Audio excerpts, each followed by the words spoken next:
don't have a position on this, but I do think it's important not to hold them as a group. I think it merits, in order to assure a fair trial that is free from any taint, interference, suggestion, even to the extent of driving this week. You're going to have seen that post, and I want jurors to think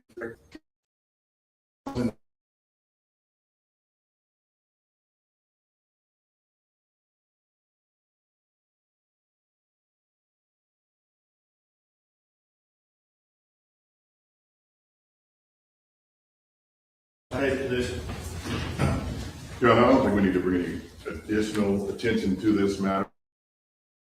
Judge, I mean,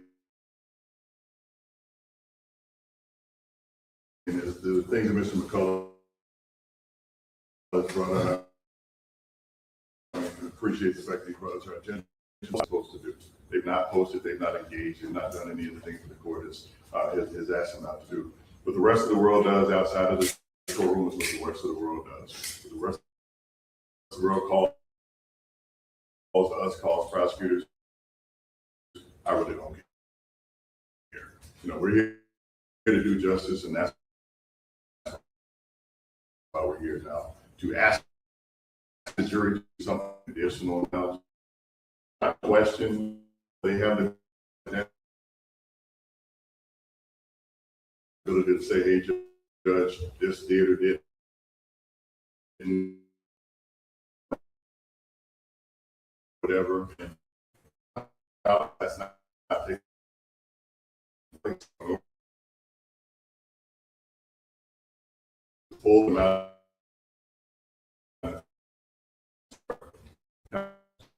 Asking, you know,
I see it as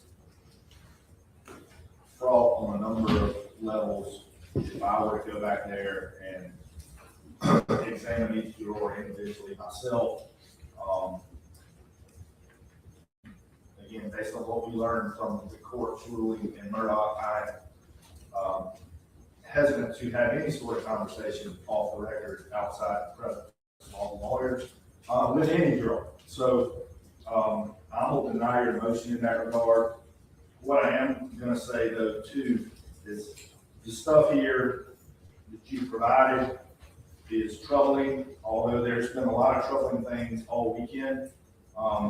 Lawyers, and I guess I'm more talking to the public here, we just all need to turn the temperature down, much like I cautioned the lawyers Wednesday to turn the temperature down. The public does too. This matter is actually only a matter of life or death with the Cyrus Belton family and the Chow family. The rest of the folks don't need to be sending messages like this to lawyers. I actually got emails myself over the weekend, which reminds me I need to send a sled. Please, folks, just turn the temperature down. There will be a verdict maybe here today, and we're all going to be respectful of one another. And I want to commend everybody who's been in this courtroom for the week, or all last week. Everyone here has been respectful to one another. There have been no issues, there have been no outbursts, and I commend you all for being respectful of your neighbors. But we're going to continue to do that, and that's how today is going to play out. So, with that being said, what else? Jury charges. Yes, Your Honor. I think we just have two quick issues to bring up with regard to what the defense's position is with final charges. We did send an email to the court yesterday afternoon with the one edit and the one addition. First of those would be to add within the element about bringing on the difficulty. Our position is that the language and the court's draft, the cleanest way to make this edit would be at the bottom of 16 going into 17, that if the conduct of the person defended or the defendant was unlawful and of the type which was reasonably calculated to and did provoke a deadly assault, and continuing from there. In support of that language, we're relying on State versus Bryant, 336 South Carolina 340. That's from 1999, and that exact language was reiterated in Slater, and that's 373 South Carolina 66. And the direct quote from those cases is that any act of the accused in violation of law and reasonably calculated to produce the occasion amounts to bringing on the difficulty, and would bar his right to assert self-defense if those conjunctive conditions are met. So that would be the first request that we'd have. And we also do believe that the evidence adduced over the course of this trial does squarely put the issue of withdrawal in front of the jury, and that is a question that they must decide whether. I don't think it's going to be any surprise that the state will argue that Andy Chow and or Rick Chow were at fault in bringing on this difficulty. With respect to the testimony that we have received over the course of last week, Andy's conduct, his act, the jury could find that act amounts to a withdrawal from any potential difficulty the jury may have found he had brought on. And if that withdrawal was effective, then his right to self-defense, and by extension, Mr. Chow's right to defend him, would be restored. And in support of that withdrawal charge, the language of which is one's right to self-defense is restored after a withdrawal from the initial difficulty with the victim, if that withdrawal is communicated to the victim by word or act. And that or act portion was emphasized, I believe, in State versus McCarty. That's 437 South Carolina 355. And that is also quoting the Bryant case at 336 South Carolina 340. We do believe that the withdrawal law does need to be charged to this jury in light of what's been adduced over the course of last week. Anything to say? I just don't recall any testimony regarding any withdrawal. This was one continuous act, John. I don't remember any testimony whatsoever of withdrawal. It was a chase that went 130 yards, and there was some backing up that was testified to, but it was right at that moment. this was a bam bam kind of situation the way it described. Okay, here's what I'm gonna do, I did look at all this. As far as the violation of the law language, I'm not gonna charge on that. I think the implication of that charge would mean that there would have to be a violation of the law for someone to be not without fault. So I'm not gonna put that in there. I am gonna add the language of withdrawal. It is in the final charge. It'll be on page 18 at the bottom. And here's the exact language. And it went a little further than what you asked for, Mr. Copeland, because I think you sort of cut it all short. Here's the exact language. One right to self-defense or defense of others is restored after withdrawal from the initial difficulty with the victim, if that withdrawal is communicated to the victim by word or act. Withdrawal from a conflict must be effectively communicated to the victim by word or act to restore the right to use self-defense or defense of others. An accused who provokes or initiates an assault cannot claim self-defense or defense of others unless the person intended both withdraws from the conflict and communicates his withdrawal by word or act to his adversary. So I went a little further, then just, I guess you pretty much had the first sentence, but the model charge that we have added, that basically has to be essentially unequivocal, that the person defended is withdrawing. So that's how I'm gonna do it. Y'all have been emailed a copy of the final charge as well. Anything else? Are you intending on, or have you thought about, we're gonna send the instructions back with them initially, or just play it by I ear? typically do not, and I will let them know that if they have a question about the law, the procedure for that would be to send me a note, and then I can recharge them on the law. I just get concerned that folks, this is intended to be interpreted as a whole, and I get concerned that folks, one person relies solely on page 17 and nothing else as a whole. I don't know whether I'm right or wrong. I know some of my colleagues send the charge back. But that's the way I am. All right, we ready for closing? Yeah, a little PowerPoint here, it's just gonna have some, so has the thing ready whenever. I know it takes a little time to fire up. Okay.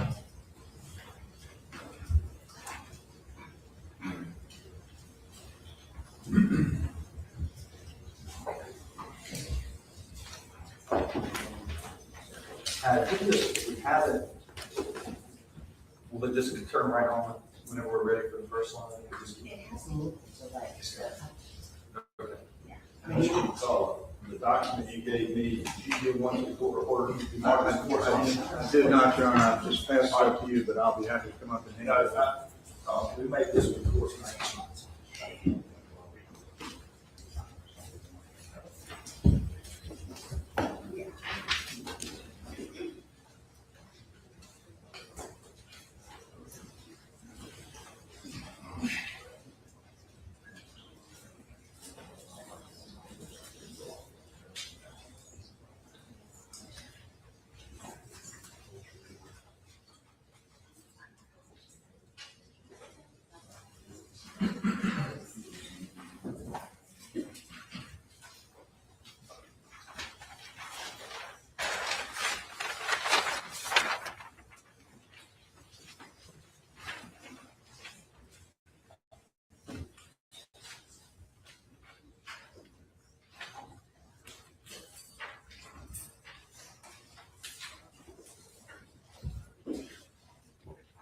All right, Red. Yes, sir.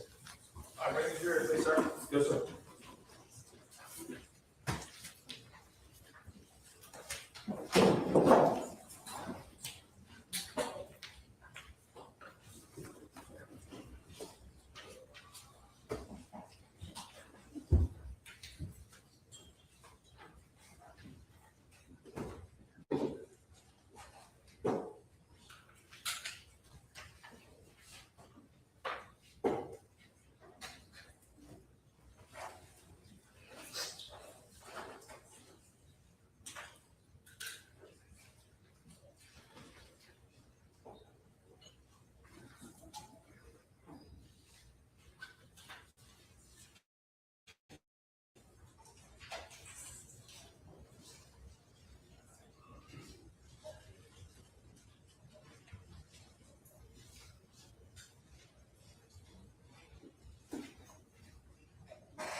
proceed, Your Honor. Thanks, sir. Good morning, ladies and gentlemen. Good morning. The parties have presented all the evidence in the case, and it's now time for the attorneys to make their closing arguments.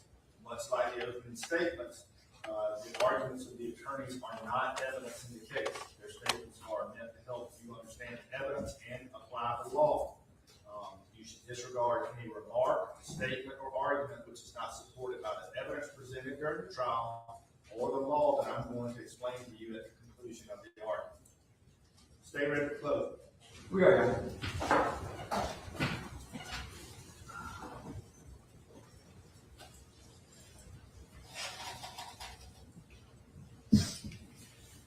Hey, please go. Yes, sir.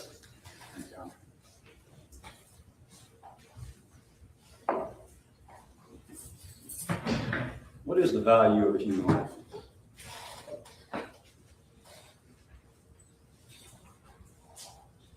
That's usually posed as a rhetorical question, isn't it? What is the value of a human life? Can we assign a monetary value to a human life, to a human soul? Can we put a price on it like we can a bottle of water, or a bottle of motor oil, or a lampshade, or a fishing boat? Is that possible? Are some lives worth more than others? These are philosophical questions that people have been wondering aloud for ages. Do you remember that feeling of being a teenager? You remember what it was like when your body was new and shiny? Remember that? Remember a time before work and bills and all the responsibility, being responsible for other people? You remember that feeling? You remember what it was like having that long road of life just stretched out before you, and all the possibilities. Not knowing what they were, but just being excited for the ride. You remember that? Remember the last day of school? Remember the beginning of summer break, sleeping in, summer jobs, fireflies, fresh peaches? What about grandma's house? Slip and slides? Remember the smell of fresh cut grass? Beach trips, no responsibilities. How do you put a price on that? You remember that? How do you put a value on that? I've got a 15-year-old daughter and an 18-year-old son, and they're in that time of life. And if I'm waxing too poetic, it's because I'm envious at times of them and being in that stage and just having that whole long road of life stretched out before you and all the possibilities. Just an adventure waiting to unfurl, right? But if I could jump in a time machine and go back to them being 14 years old, I don't think I would, because I remember the difficulties of that time as well. I remember being 14, and a sad reminder that I'm not anymore is sometimes when I get a glimpse of the camera and I see my face up there, and I say, who the hell is that? Where did those wrinkles come from? Where did that gray hair come from? But I do remember being a 14-year-old boy. And if I could, I don't think I'd go back to being a 14-year-old boy, because I remember the difficulties of being a 14-year-old boy. I remember the idea of trying to zero in on what is my identity? What is my personality anyway? Who am I? Where do I fit in? How can I be cool? To this day, I still remember things that I did that made me shake my head, things that I strongly regret, things that were ill-advised, things that were reckless and dangerous, things that were just plain stupid. It was not easy being a 14-year-old boy, and that was back in 1993. But that's what being a kid is. That's what being a 14-year-old boy is, to make mistakes and hopefully to learn from them, right? Isn't that what growing up is supposed to be about? I didn't look much like Cyrus. And I think that's obvious to everybody here. We grew up in different parts of Columbia. We had different experiences. We went to different schools. We grew up under different circumstances, different times. Seems that we were both skinny little 14-year-old boys from divorced parents trying to find our way.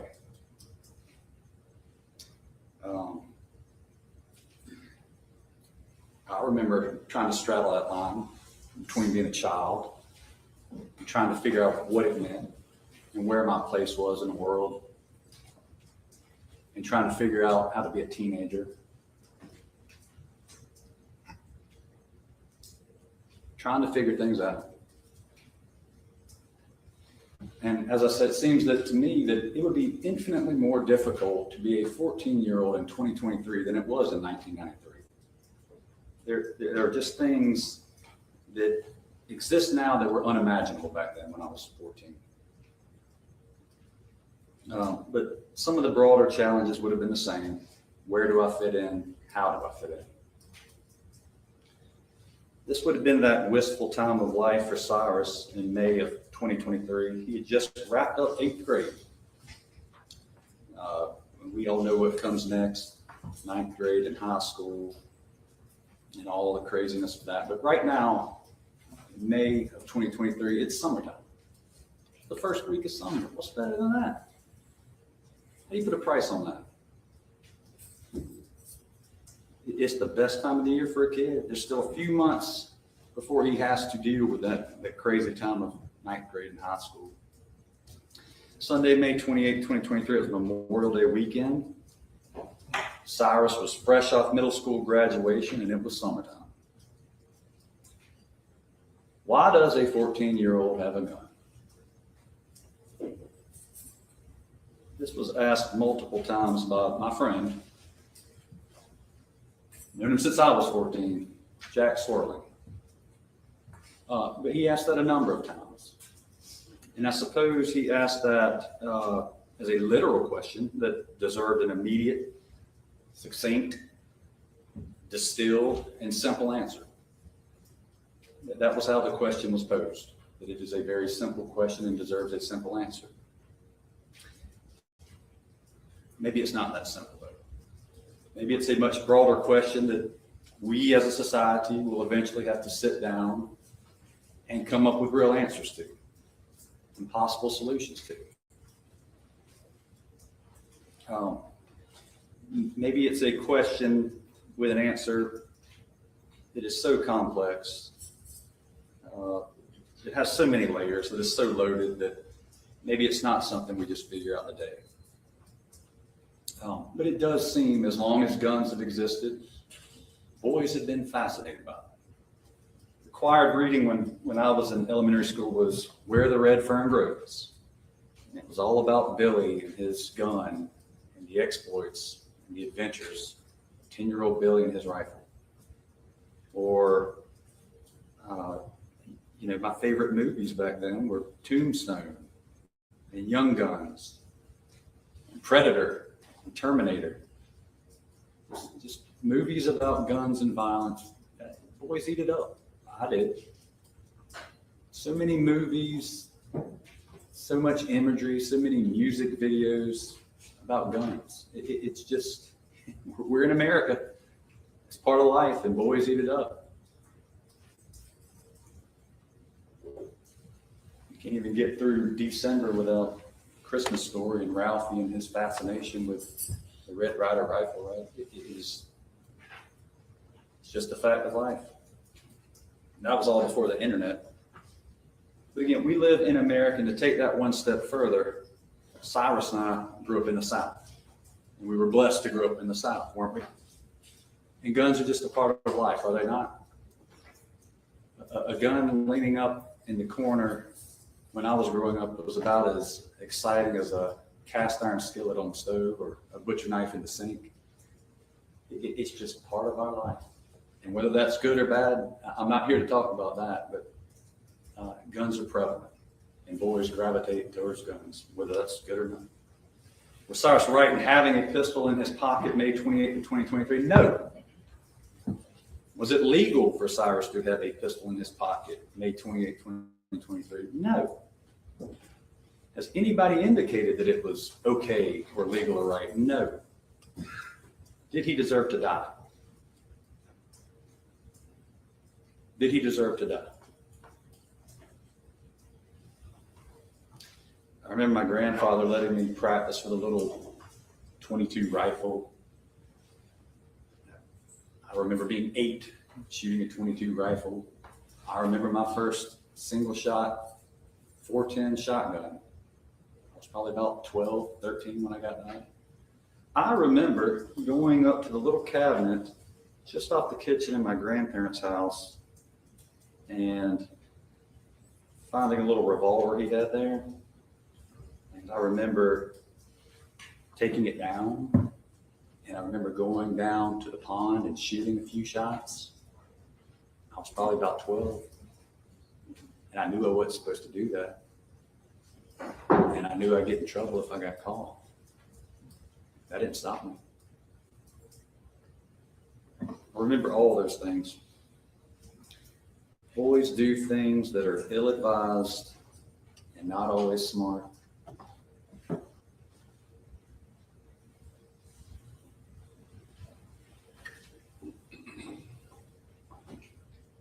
That's part of life, though. We hope as we grow older, we learn some of these things and we grow out of them. Did Cyrus deserve to die?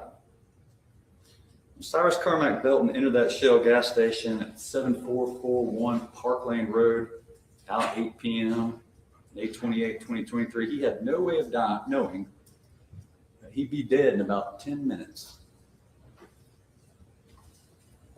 You see him enter the gas station.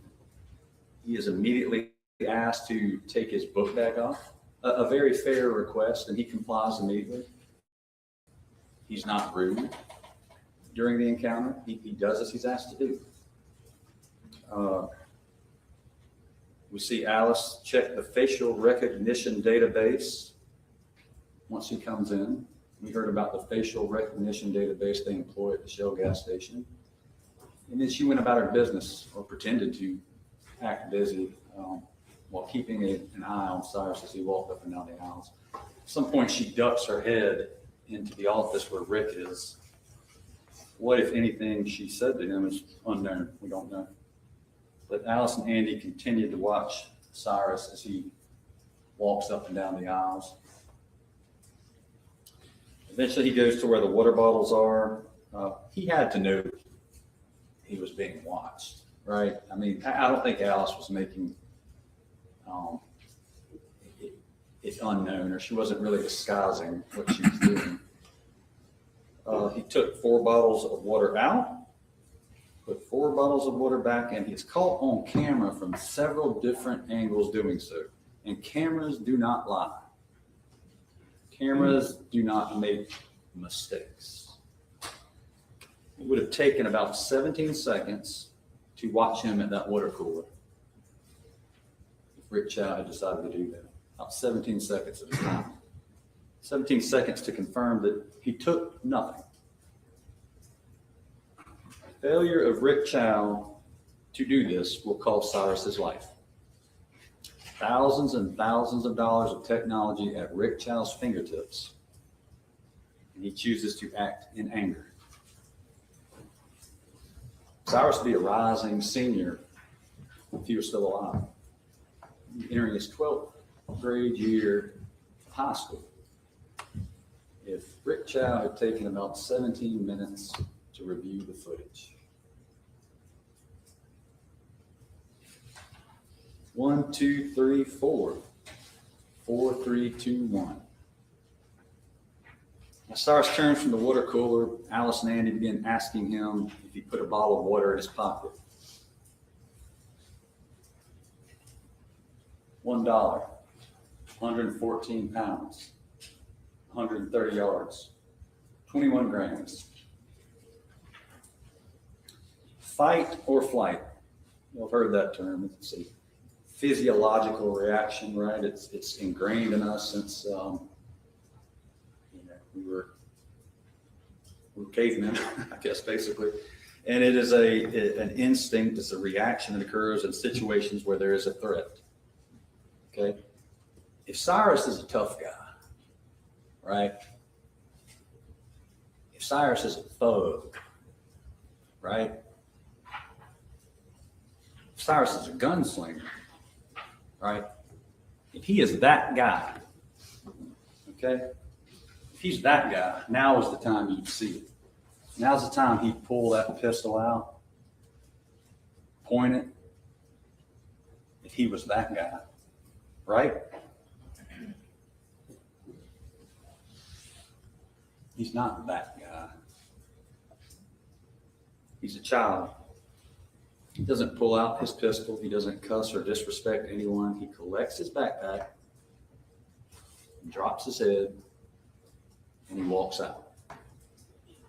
If he was a fighter, now would be the chance for him to confront anybody. If he ever intended to use the gun, it would have been right here. But this is the moment where cool heads should prevail. Cool reflection should be what happened here. Reflection should have occurred. This is when adults should act like adults.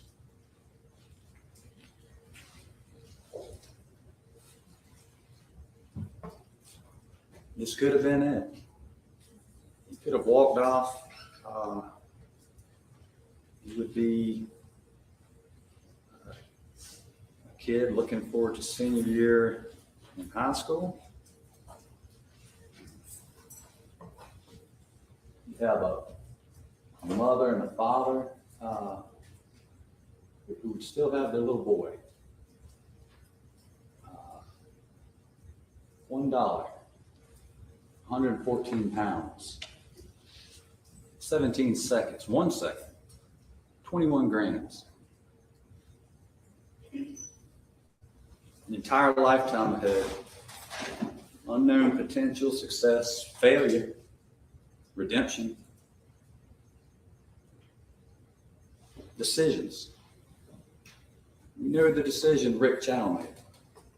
It's etched in time now. It plays back like a bad movie you've seen before. You already know the ending. He did what he did, and that's why we're all here today.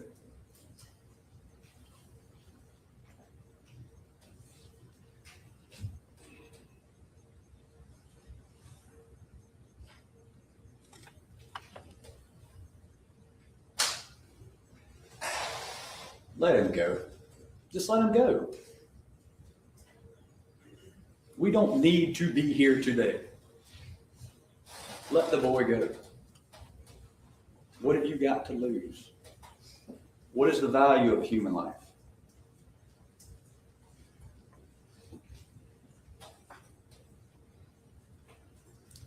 As of May 28, 2023, Rick Chow had owned and operated that gas station for over 10 years. This was not his first day on the job.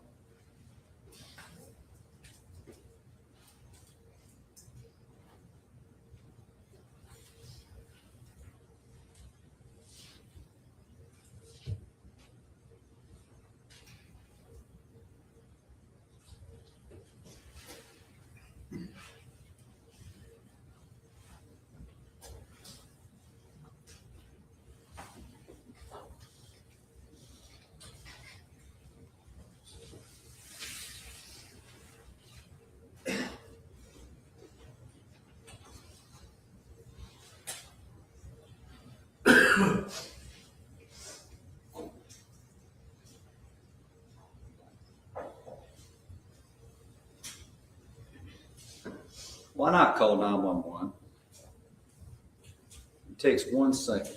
Andy said so himself. It takes 1 second to call 911.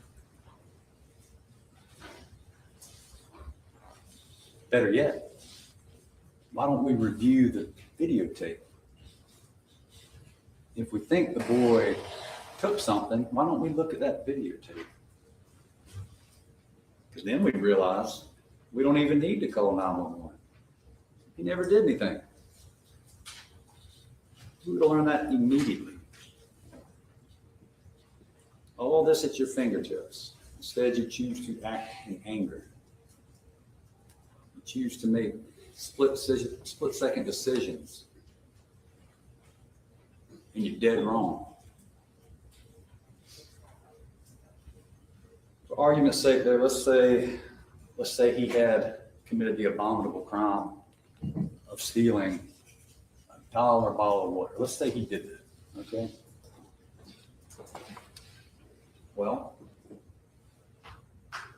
you remember the wall of shame?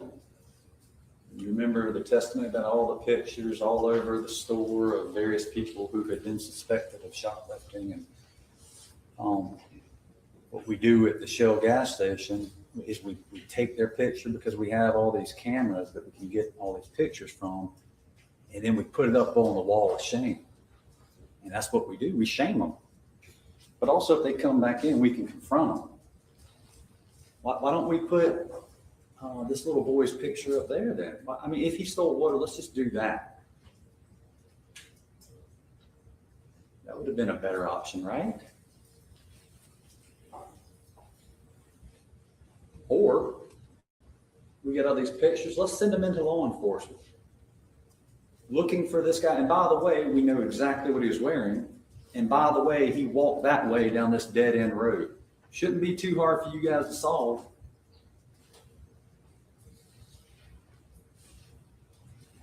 Anything would have been better than this.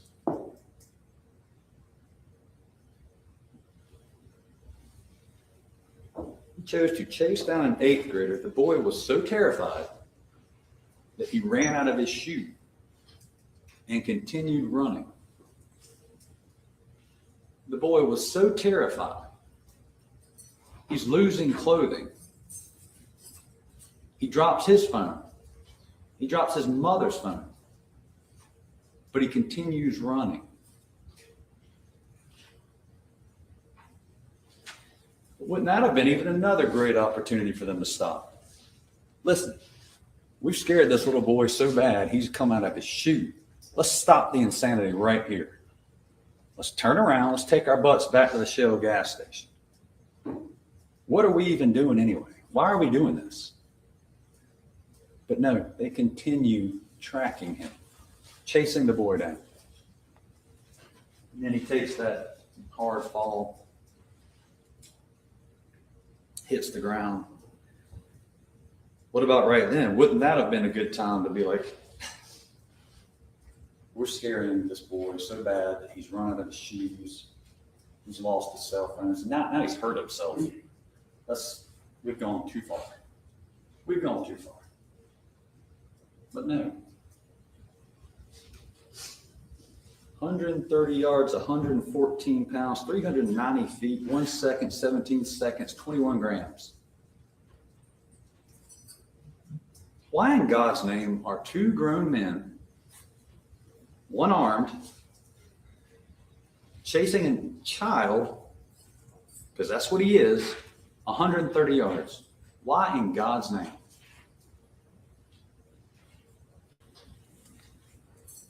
Devontae Bryant, he had to hit the brakes because he didn't want to hit him. He'll come running out in front of him on Springtree. Dead set on catching that boy. He had to put the brakes on. He says he thought it was the police. Yeah, I said, well, why'd you think that? He said, because one of the guys had a pistol. And they were chasing that boy. I thought that was the police. And so that would have been what Cyrus saw too. He doesn't know why these men are chasing him to begin with, why they're yelling at him. And now he sees one of them has a gun. And he's wondering, why are these people chasing me? What are they going to do to me? And he's running. And Devontae Bryant said he didn't have anything in his hand. Lori Carson pulled up too. Remember her? That's her in that BMW. A grandmother. She recognized immediately Cyrus was a child. She said he looked frightened. He looked scared. He said it looked like he needed help. He said he didn't have anything in his hand. Kennedy, Jasmine Broadwater, they saw him too. He didn't have anything in his hand. All of them had different angles to observe. None of them knew Cyrus. But they were all very clear. The boy had nothing in his hand. He had a backpack over his left shoulder, which you can see in the video, trying to hold his pants up while he ran from these men. But he had nothing in his hand. What does 130 yards look like? Well, it looks like this.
It's a long distance.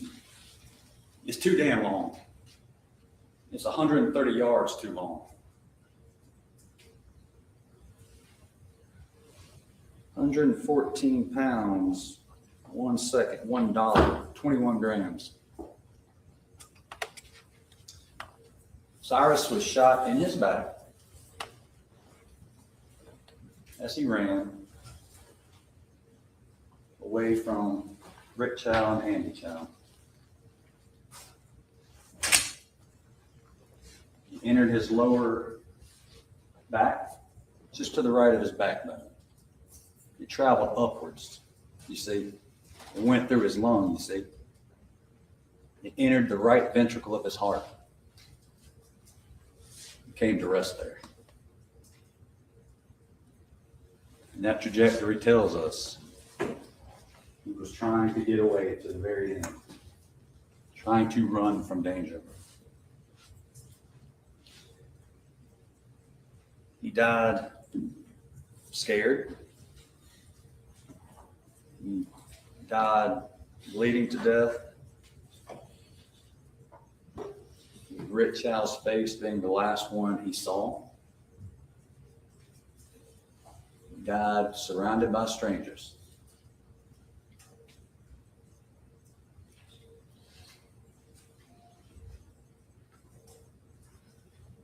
Died scared on the side of a road in nowhere America. He died young. He died because of Rick Chow. Shot in the back.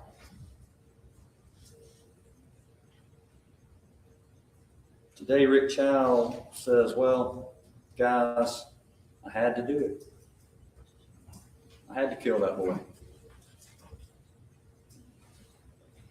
I had to chase him down, and I just had to shoot him. He says his son yelled gun, and he had to shoot. He tells you he was justified in doing it. And he says, well, if you're wondering why I shot and killed a child in the back, it's because of the doctrine of defense of others. That's what he says to you today. He was dead wrong on May 28, 2023, and he's dead wrong today. Okay. So what is the law of defense of others? There are 4 elements that the state has to disprove one of them, okay? But these are what would get you a charge and find that you would be justified in killing somebody based on the law of defense of others. If any of these are disproven, any one of them are disproven by the state, then he does not get that legal justification for killing. You understand? If you find any of these to not fit for him, he does not get the defense of others. Number one, okay, I want to be clear. He fails right off the bat. What is the number one element of defense of others? The very first one, that he fails miserably.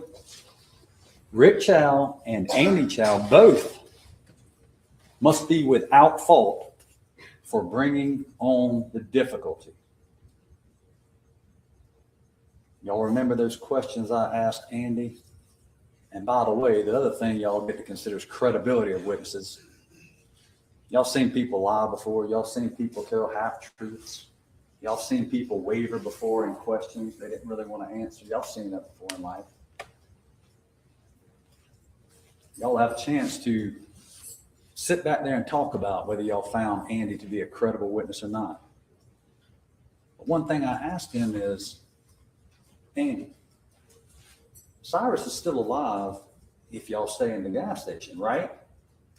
He said, yeah, you're right.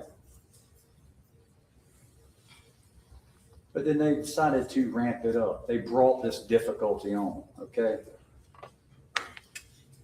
One of his lawyers said, well, you know, Cyrus would be alive if he didn't have a gun. And I said, you would never have known he had a gun, would you? If you just kept your butt in the shell station, kept doing the work you were doing. Stay behind the cash register. And Rick, stay back in the, what do you call it, your surveillance room back there. Why don't you just stay back there? Why are we running 130 yards off our property?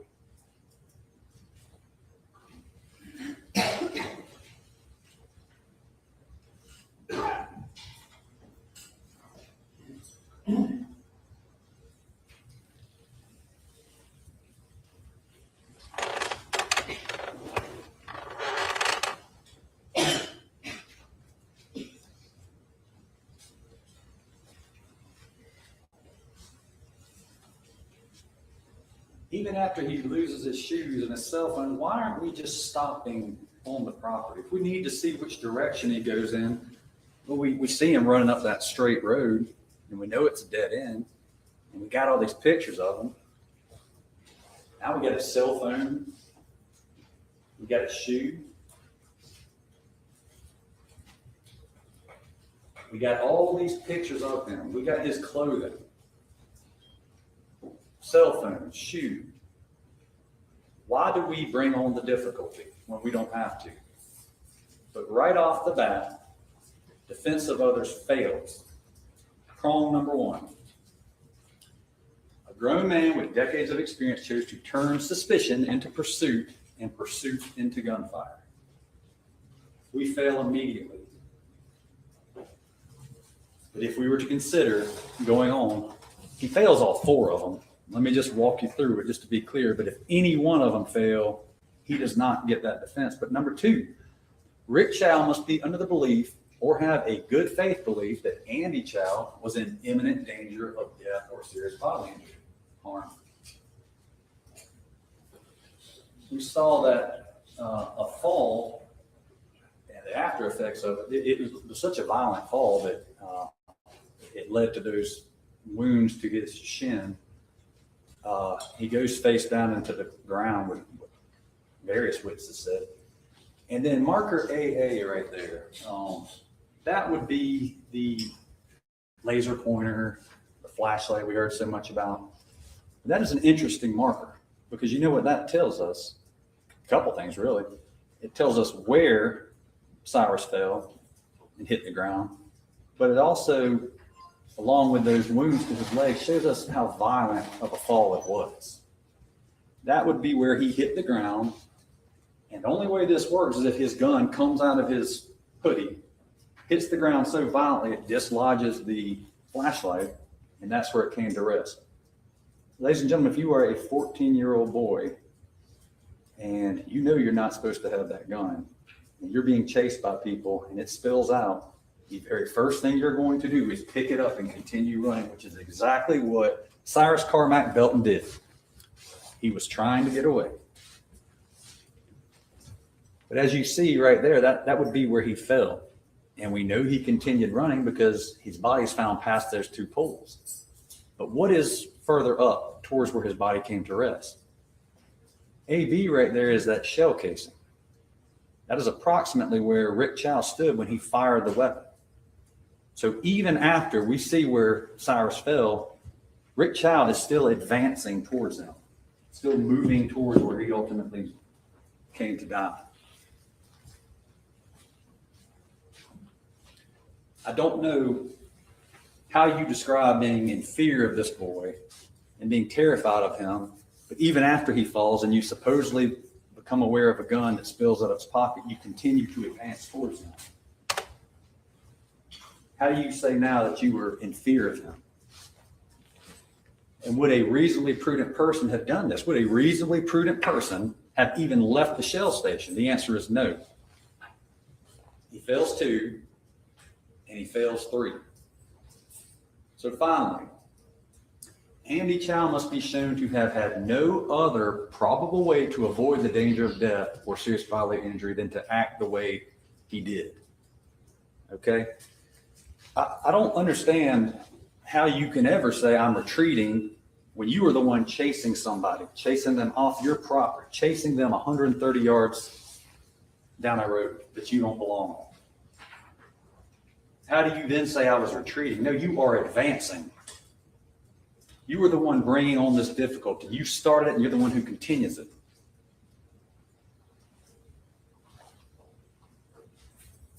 Rick Chow fails all 4 prongs of defense of others, and he fails spectacularly. We only have to prove one.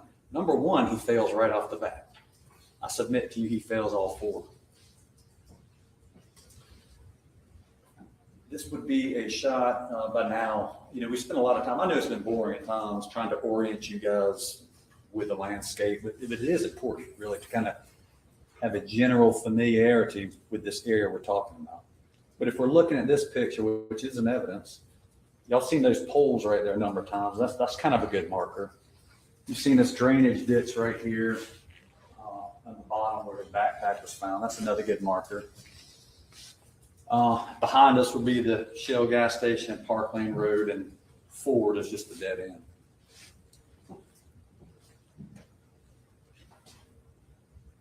This would be approximately where that laser flashlight attachment would be found. But again, that's where reason tells us that Cyrus fell. And the gun apparently hit the ground hard enough to detach the laser flashlight. That's where that was found. A little bit further up again, past where he fell, that means Rick Chow is still advancing past where that boy fell and continues chasing him with his gun. That's where the case is found, right there, the green area.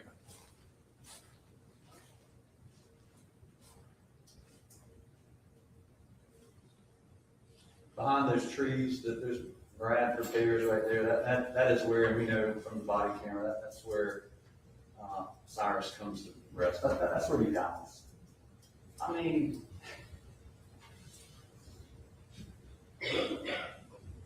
just on the side of the road, nowhere, South Carolina. Shot on the side of the road like a dog. Surrounded by strangers. Mother not there. Grandma not there. Scared and alone.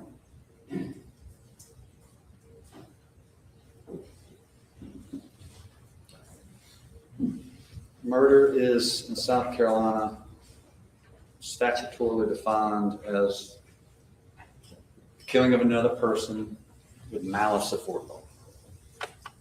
Okay? What is malice aforethought? Judge is going to define malice for you.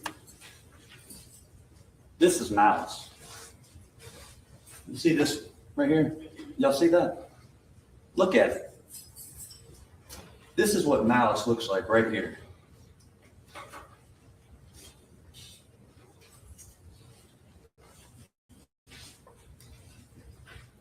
is hatred, ill will, or hostility.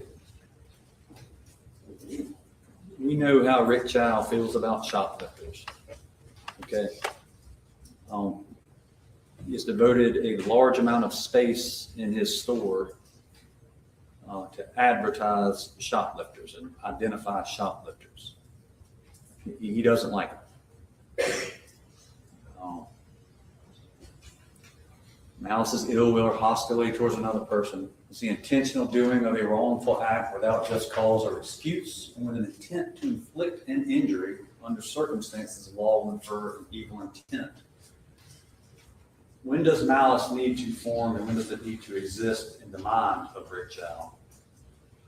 Judge will tell you it does not, malice forethought does not require that malice exists for any particular time before the act is committed, but it must exist in the mind of the defendant just before and at the time of the shooting. Okay? Therefore, there must be a combination of the evil intent, the prior intent, i.e. chasing a boy up the road with a gun at your side, and the act, shooting.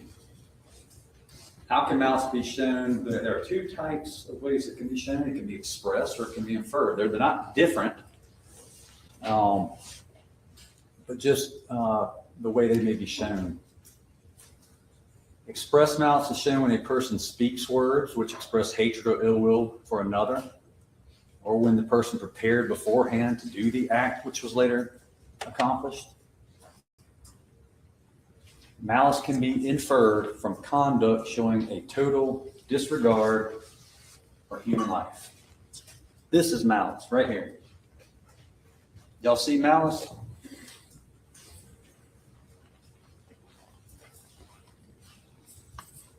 This is what malice looks like. Shot to the back tells the story better than any witness ever could.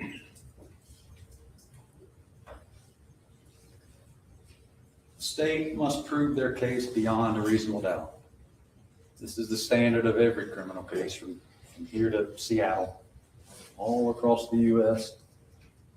The state must prove its case beyond a reasonable doubt. What does that mean? Does it mean beyond all doubt?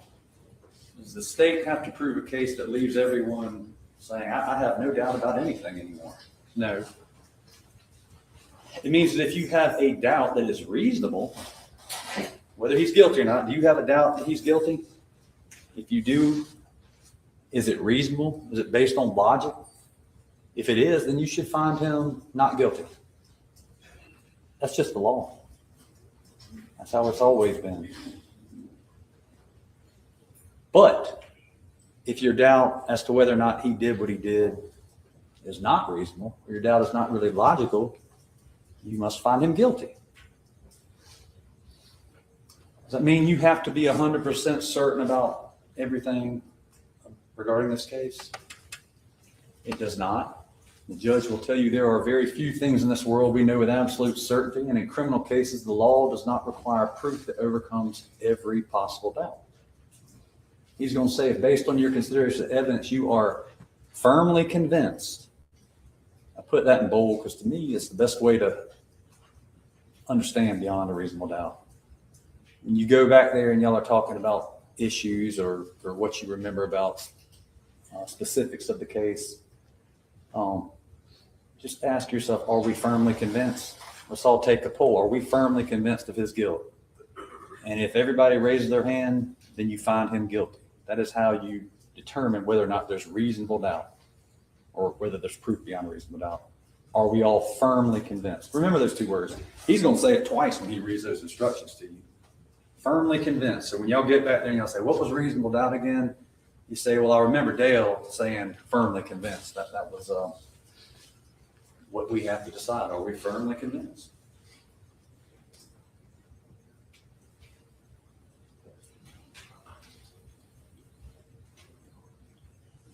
Cyrus will forever be 14 years old. It'll always be the beginning of summer.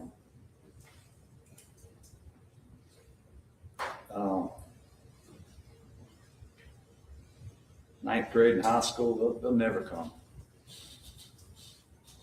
You won't get the chance to catch the eye of a pretty girl. He won't get to feel rejection either. He won't be at the prom with his classmates. He won't have a chance to be cool or to take that winning shot. He won't have the opportunity to be a loser. He'll never get the chance to figure things out. He'll never feel his grandmother's kiss on his forehead. He won't get to drink that beer when he turns 21. He'll never catch snowflakes on his tongue again.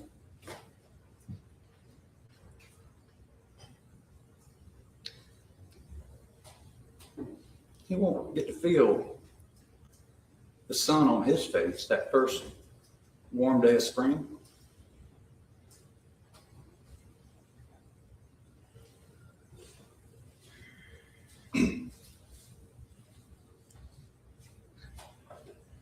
He'll never get to find his way in this world that can be so cruel, but so beautiful.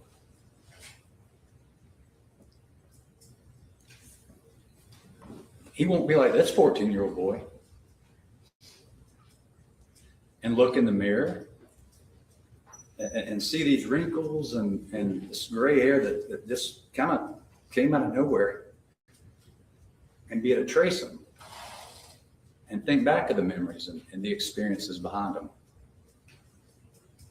He'll forever be 14, alone and scared, running up that road, trying to get somewhere safe, but never making it.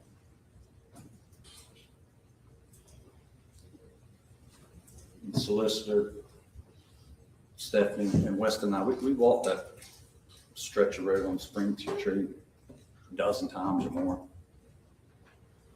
The air, it just feels heavier. The energy it's off. The tragedy of a life cut short is just burned into the surroundings. I can't explain it. And the question isn't why does a 14-year-old have a gun? It's why is an armed 57-year-old man chasing a boy 130 yards, knowing how scared he is, and then shoot him in the back. You know this is wrong. You know it's wrong. They're dead wrong about that water. Mr. Chow, Rick Chow, is dead wrong about this. 14, 130 yards, $1, 1 second, 21 grams. In the early 1900s, there was a doctor. He thought he could measure the weight of a human soul.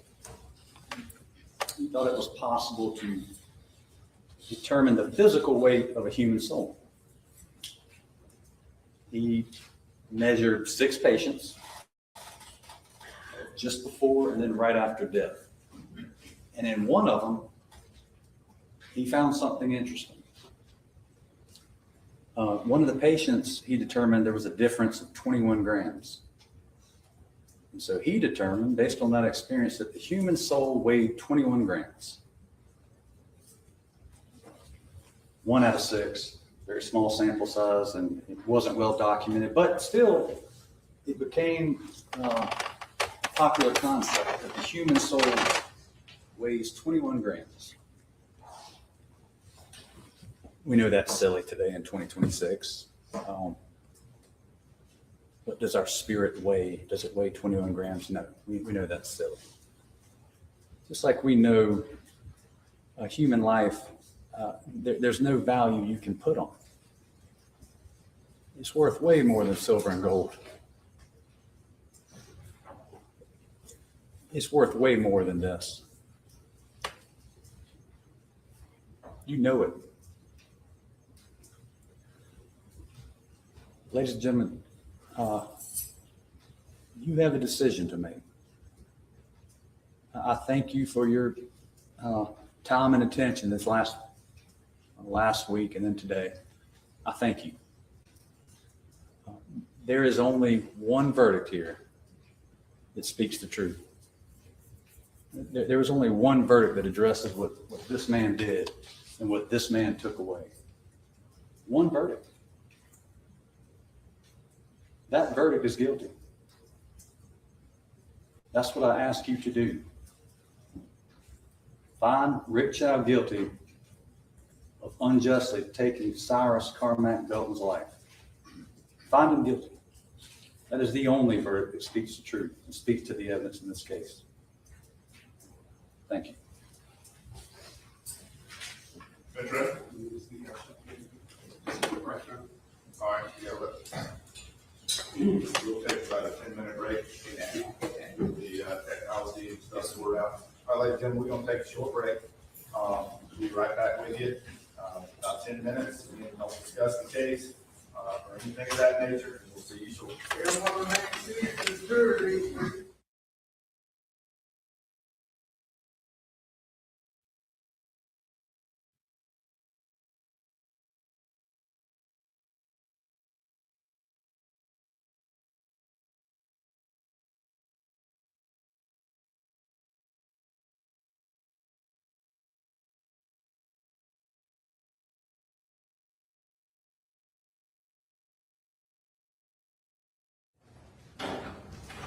All right, we'll be at ease for about 10 minutes.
seated.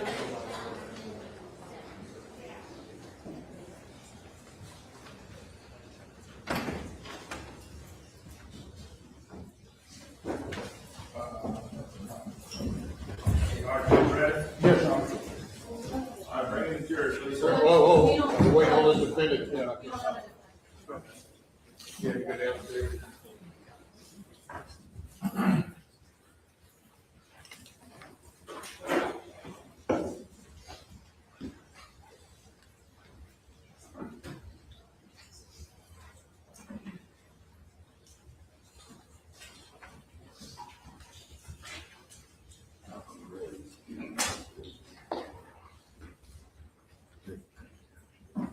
Yes, sir.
All right, ready?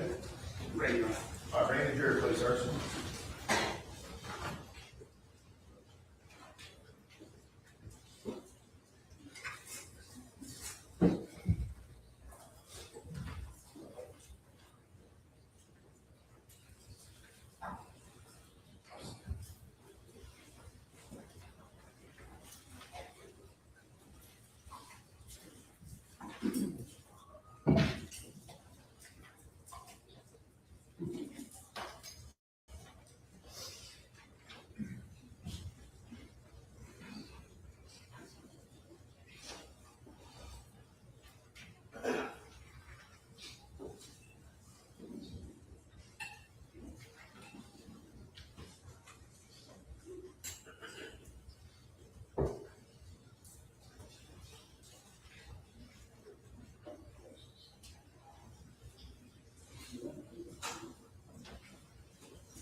Good to see you, Your Honor. Thanks, sir.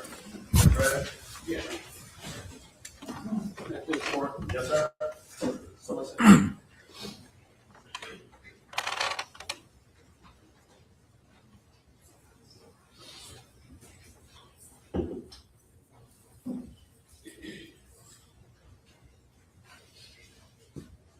I remember growing up and watching shows with my father.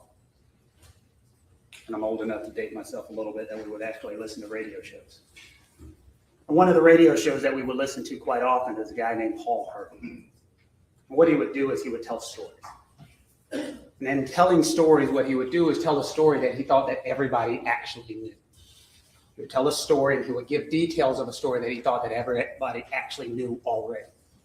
And he would tell it, and he would tell it in his interesting way, but what he would do is intentionally leave out parts of the story so that people would be a little confused because they'd heard the part of the story that they thought that they knew, but he would leave parts out. And then he would take this huge pause after he was done and everybody think it was over, and then he would say this famous line. He would say, and now it's time for the rest of the story. And then he would spend the rest of the show telling the listener the rest of the story that they did not know. He would do this because he understood people. He understood that we are a generation of people who simply listen to headlines, listen to flashy things, and don't hear the rest of the story. He understood that if he could tell just small parts of the story in the way that people thought that they understood them and didn't hear the rest of the story, then they would believe things one certain way. And the way that he did it was fascinating. It was interesting. People started to understand that that's the way we have to start listening. Because if we only hear part of the story, then we can never get to the truth. And so as we sit here and get ready for our closing argument, all we're going to do now is tell you the rest of the story. I will tell you wholeheartedly, and this might come across as a shock, I agree with some of the stuff that the state of South Carolina said. When they got done with their closing argument, folks next to me said, do you want to take that dollar down? And I said, no. Because let me tell you with unabashed honesty, they are 1,000% right about the following statement. If Rick Chow executed a human being over a $1 bottle of water, enjoy hell. Let's make that clear. If Rick Chow shot a man in the back stealing $1 bottle of water from his store, you do what you will. Because there's nothing to justify this back and forth. Was he right? Was he wrong? It doesn't matter. Taking a human life over a bottle of water is absolutely ridiculous. It's wrong under any way that you could possibly look at it. And that's why the state has gone out of their way to put this $1 bottle of water up, to put this picture up, because they want you to believe that this is what this case is about. The rest of the story. It has nothing to do with this water. It doesn't. Because if that was what it was about, this wouldn't be a complicated case. As we sit in front of you, the things that we have to talk about is we have to break down everything that we have watched in this case. And we need to break down what the state of South Carolina has presented to you. And as we break it down, we can break it down inside of 3 classifications of what they've put on the scene. They put on what they call eyewitnesses. They put on investigators. And they put on experts. You remember? Those are the 3 things that they have given us. So first, let's talk about the eyewitnesses. And the reason I want to talk about the eyewitnesses first is, remember, and I wrote down a quote that the state said, cameras don't lie. For 17 seconds, you could have played the camera. For 17 minutes, you could have played these cameras. If you remember, these witnesses got on the stand, they sat in front of you, and I asked them questions. They looked directly at you. They were talking about what they remembered. They were talking about their memories and how important that is. And then I started asking them questions from right there. You remember? I said, no, I'm not trying to be rude, but I remember you talking to 911. Do you remember that? Yeah. And you said something different to the 911 tape that you're saying right here today. I asked another person, isn't it true that we don't interview witnesses together because they can get their stories together and their brains could get something that didn't really happen? Yeah. And that's on video, correct? Cameras don't lie. And they called 911, and in the 911 call, they said they didn't see anything, correct? Cameras don't lie. But don't you remember, and I asked one of the witnesses, isn't it true that you told them something, and they said that was completely impossible? Well, yeah. And then they've met with you, they've talked to you, they've interviewed you, and put you on the stand, and you told something different. Cameras don't lie. So why are we sitting here and not watching those videos? Why didn't the state give you the 911 calls? Why didn't they give you the videos? Why didn't they give you the information? If cameras don't lie. The rest of the story. I talked to one of the investigators and officers as he took the stand. Remember, we asked him, what is important as an investigator? It's important to get the facts. It's important to get the information. It's important to get the evidence as close to the incident as possible. So we can do what? Remember the question I asked him? So we can give all the information to the jury. The rest of the story. Because what we don't want to do is subject and put our emotions in there, our personal beliefs, our subjective decisions. That's what's happened. The rest of the story. For some reason, the state of South Carolina doesn't want to give it to you. One of the witnesses took the stand, if you remember correctly. Detective English took the stand. You remember? One of the first ones they put on. And they put the videos up on all of these screens, all this technology that the state of South Carolina has. And they put up all of it. And one of the clips they put up was of Rick Chow's statement. You remember? And they played it, and it said, my son saw, I didn't initially see my son that he had a gun, so when I looked at his hand, and then what did that officer do? He just walked away. We knew there was a second part of the video. Cameras don't lie. It would have taken how long was the quote? 17 seconds to play it. Cameras don't lie. And what was the next question from the state of South Carolina? Isn't it true he didn't tell you on that scene blank? Cameras don't lie. So we literally had to make sure you knew the rest of the story. And what did we do to tell you the rest of the story? We brought that other officer on to tell the rest of the story. And you remember, it went right together. The rest of that statement. My son saw, I didn't see it initially. My son alerted me that he had a gun. So when I'm going to go talk to his son, that's when he walked away. And then the statement kept going. Look at his hand. He actually had a handgun in his hand. The rest of the story. He got up running, then my son yelled, he's got a gun. So when I watched, there was a gun in his hand. That would be some important information for the state of South Carolina to tell you. But they needed to be about $1. They need to scare you. They need to make you afraid. They made you think the great Rick Chow, this evil human being over here, killed a man over $1. And that is disgusting. That is awful. That is abhorrent. But that's not what happened. The rest of the story. We don't want to tell you the rest of the story because if you hear it, then you get to make an intelligent decision, and we don't want you to make an intelligent decision. We don't want you to hear the 911 calls. We don't want you to watch the videos. We don't want you to hear what Rick said at that moment, at that time, without a lawyer, without anyone telling him what to say or do. We had to play those. The rest of the story. And as we get in there and we listen to this and we go through all of this information, it becomes incredibly important. We then had investigators take the stand. You remember the questions I asked of the investigators and why they were so important.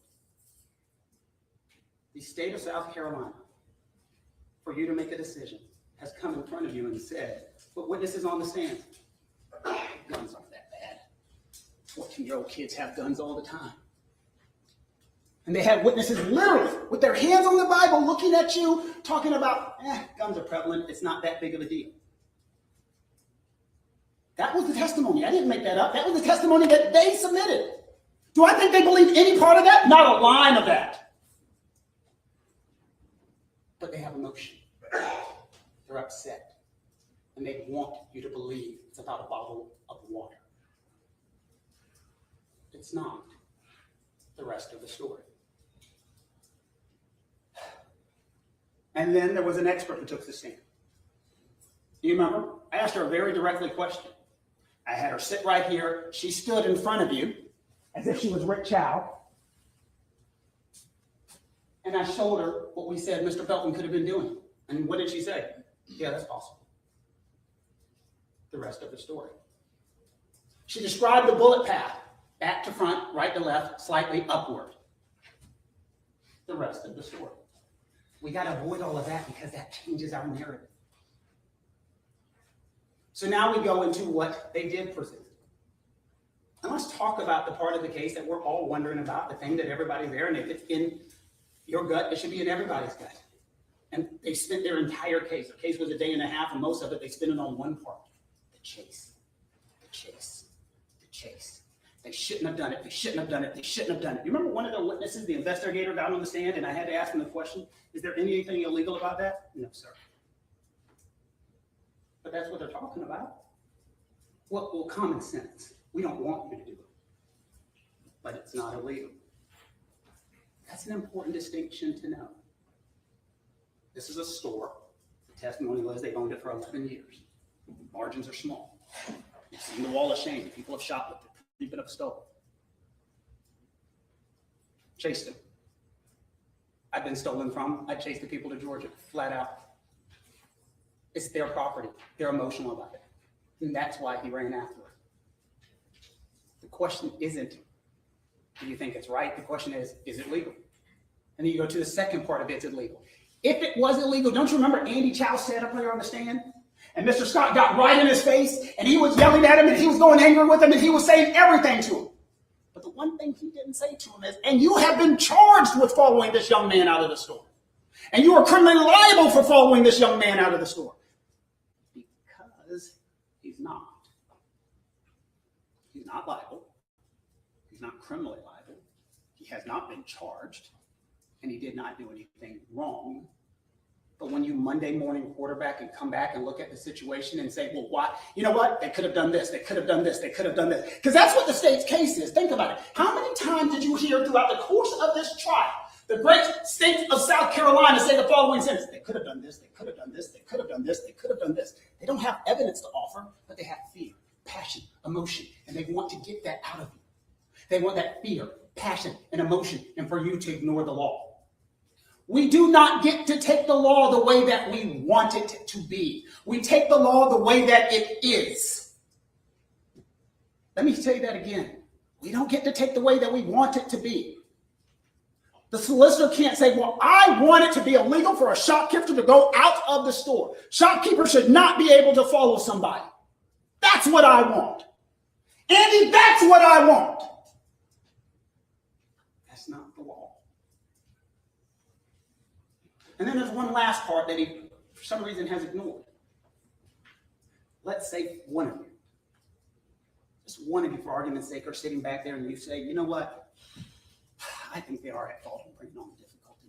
It may not be legal, it may not be illegal, but I just don't like the fact that they follow him for 130 yards. I do not like the 130 yards. I do not like the 130 yards. Well, the judge is going to charge you on something on the law, and it's called withdrawal.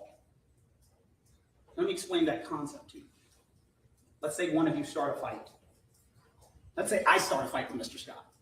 And let's say I go up to him and I say, I'm going to get you. I'm going to take you down. I'm going to hurt you. And I start the fight and I come at him. And I'm about to hurt him. And then all of a sudden I said, you know what? This is stupid. I don't want to do this anymore. And I turn around and I'm like, I'm over this. And Mr. Scott brings a knife and comes out. Well, according to their theory, I got to let him stab me. According to their theory, I got to let him hurt me, even though that I have withdrawn. Well, that is the law of withdrawal. If an individual says, if they withdraw by words or actions,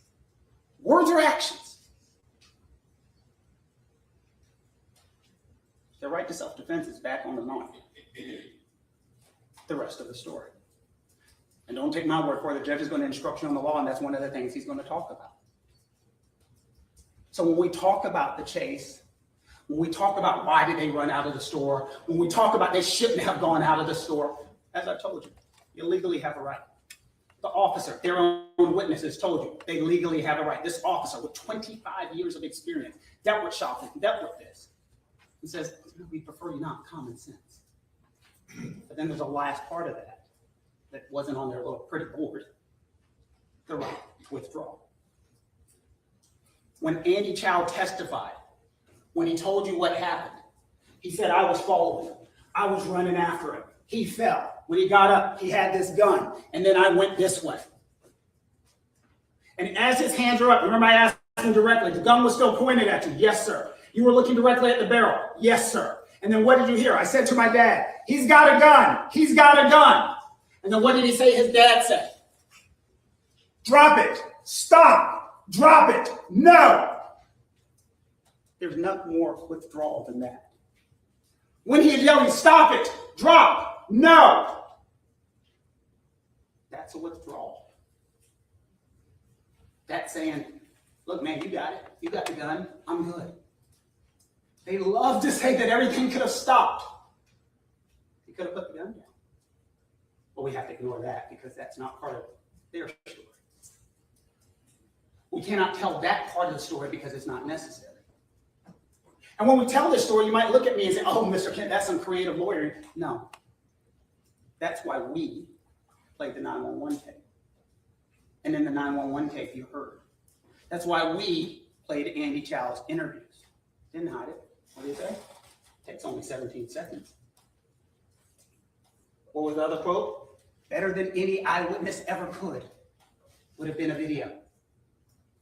That's what the state said. Better than any eyewitness ever could. So why wouldn't you play them? Because it would have been better than any eyewitness ever could. Now let's talk about the fact we talked about the store and the things that happen inside of the store. And there might be questions, why did you guys keep bringing these things up? If you remember, I had the officer on the stand.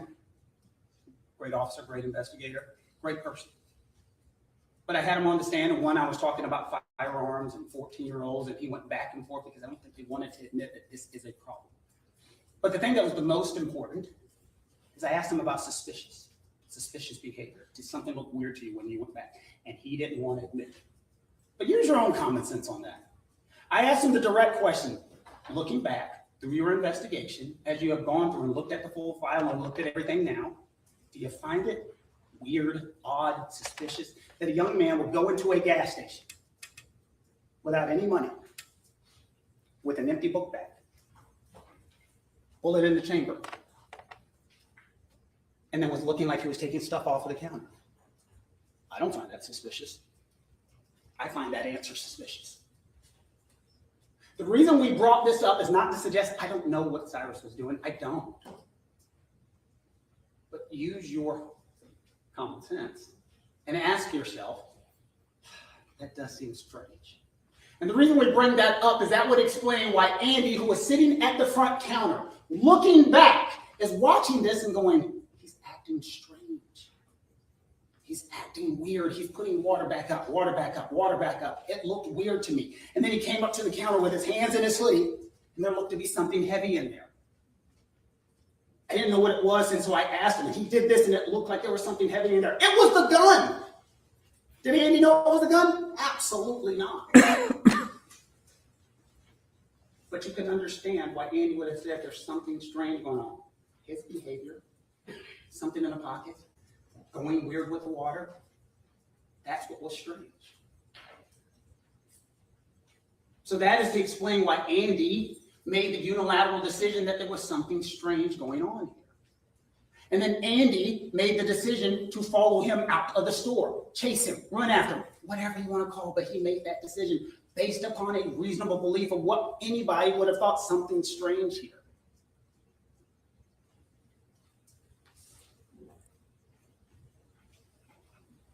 I asked the officer, again, about the suspicious behavior. That 24 hours, less than 24 hours before he came into the store, he posted this on his social media. You remember? I asked him about it. And not only was it this was a clip from a video in which he was pointing a gun at a screen with a laser and a flashing light on his Instagram story. You put all that together, you can explain that someone's behavior would have been a little strange. And he would have had that firearm with the light on it. It makes sense. And so that explains why Andy, and don't forget, when the officer was talking and asking questions and he went back to the back to look at that video surveillance that they keep talking about. Do you remember how many times? He's like, I had to look at it 2-3 times. I had to zoom in on it. He had the technology to see what was taken. Andy had one time. And from his vantage point, something was going on. And so he followed him out the store. He ran after the store, whatever you want to call it. The rest of the store. And then Andy testified that he threw stuff out of his pocket. Remember, Mr. Scott said, you did not testify to that. I had to show 4 different times where Andy said he was throwing something out of his pockets. 4. And so he went after him. He followed him. He chased him. He's going after him the entire way. And they're right. He fell. He fell hard. And now they're saying, well, he would have naturally picked up his gun. That's why this is important.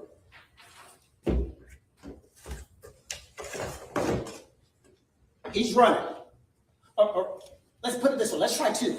One, he's running and it's in his pouch. He falls. The light goes off, but the gun stays in the pouch, I guess. Or the gun comes out, I guess. I don't know. But he picks it up. And that's what they just testified to. He picked it up.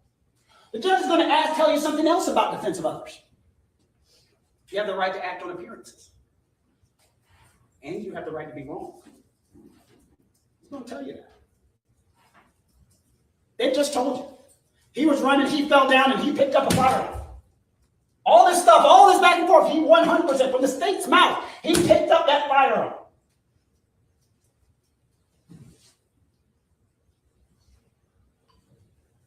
You have a right to be wrong. You have a right to act on appearances. And that's what the judge is going to tell you the law is. And that's from the state. I want you to think about that again. Gets up. Medical examiner, shot, back, angle, pointed. Right to act on appearances. Rest of the story. Or take it another situation. What makes sense? Maybe the light's on the fire. And then as he's running, when he falls, that's when it comes off. We don't know.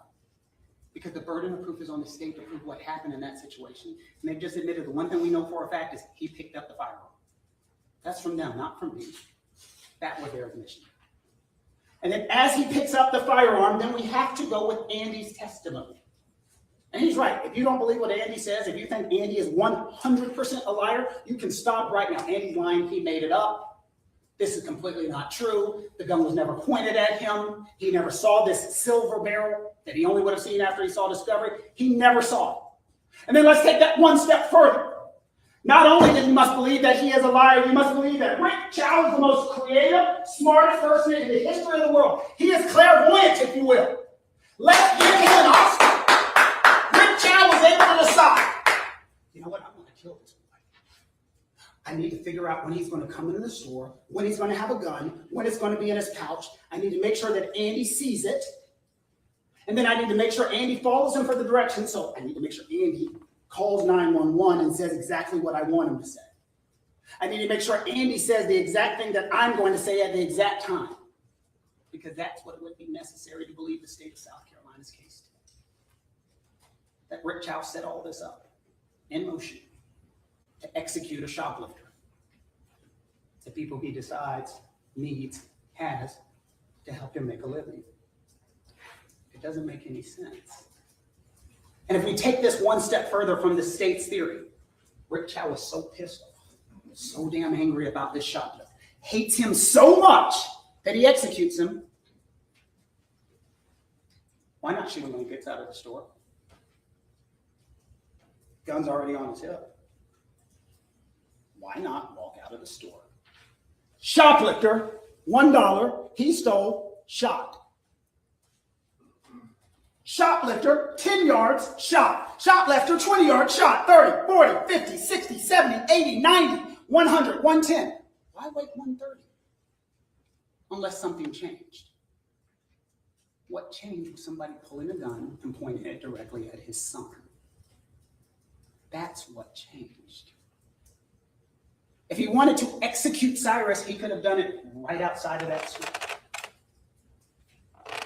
But we have to ignore that because that would be part of the rest of the story. Use your common sense and listen to the evidence, but listen to the witnesses and listen to what they've told you.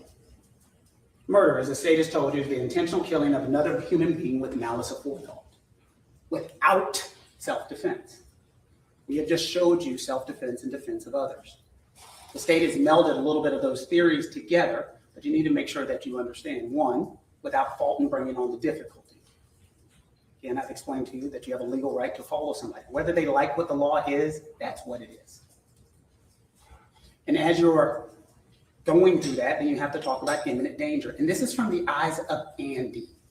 And they're trying to mix the two of the things together, but it's under the eyes of Andy at this point. As Andy, does he have a fear of imminent danger? Was a gun pointed at Andy? Would Andy, who had withdrawn from the conflict, you got it, I'm over this? No. Would Andy have had a right to point the firearm and save his own life? Reasonable person.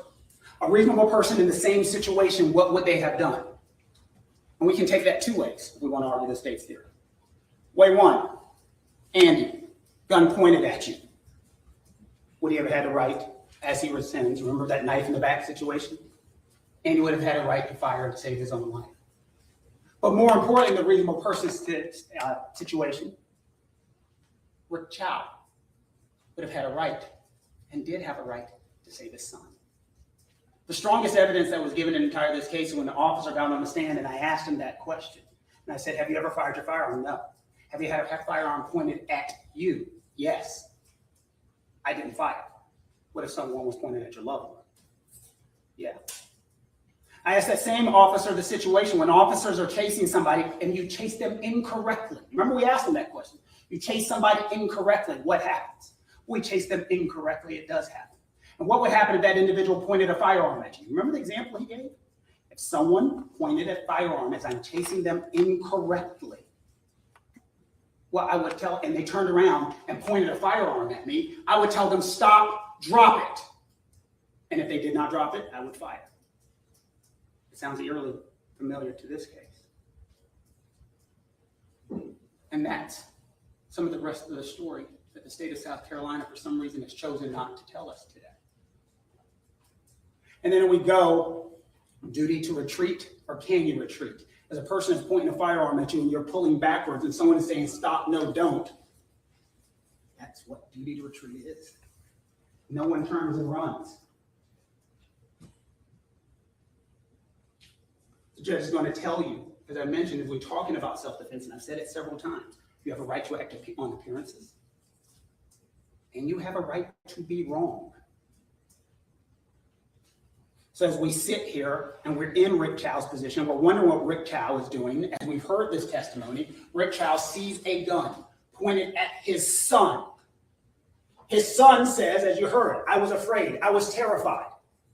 He's got a gun, he's got a gun. So Rick Chow in that situation stands in the place of his son. This case is not about a dollar.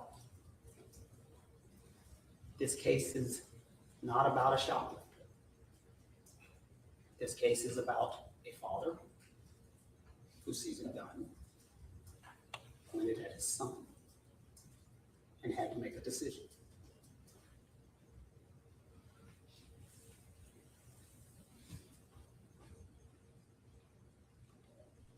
I hate it. I did. I hate that a young man lost his life.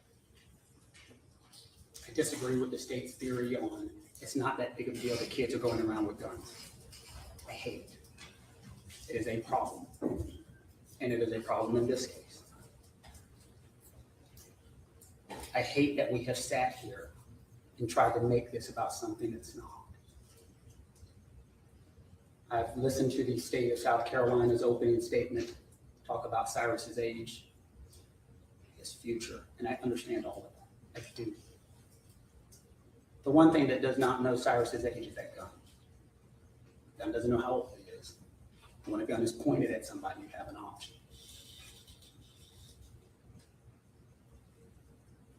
As we sit here and talk about this case and how important the details are, that if you step back and look at something one way, it's completely different. And as you get closer and you look at it more and you look at all of the details, you'll never see it differently again. And so what I'm asking you to do is focus on the details. I wear this suit all the time in trials. People say, oh, you always dress so flashy, but you're not flashy today. I wear this suit all the time because it reminds me that details are the most important thing that can happen. In fact, it has my name and the pinstripes in it, because when you look at it, after realizing it's not just a pinstripe suit, it actually has my name just right down the middle. And I look at it and it reminds me in cases that If you don't take your step back and look at things in full detail, you will miss it, like the state of South Carolina has, and they want you to miss it. We have to focus on important matters. We have to see the full story. You have to ask yourself the question, why don't they want me to know the full story? And then finally, for the state's case to make any sense whatsoever, we have to go back to our withdrawal situation. For the state's case to make any sense whatsoever, you must be comfortable with their theory in that Andy Chow is in the store. Andy Chow runs out of that store. Andy Chow runs out of that store after Cyrus. And as he's running out after the person he thinks is shoplifted him, Cyrus still points the fire. Andy still has his hands up. His dad is still watching. His dad says, no, I'm not going to do anything. And Cyrus shoots and kills his son. The state wants us to believe that that's legal, and that's okay. That storekeeper should let people take stuff out of their store, and if you follow them and you get killed, it's okay. It's not.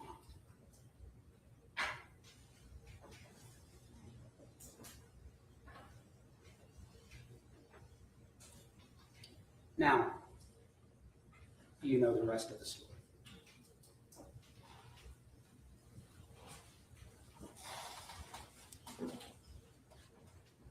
Anything in reply today? Yes, Your Honor, of course, the notice when I move a couple things around. Yes, sir.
Please go, Chairman.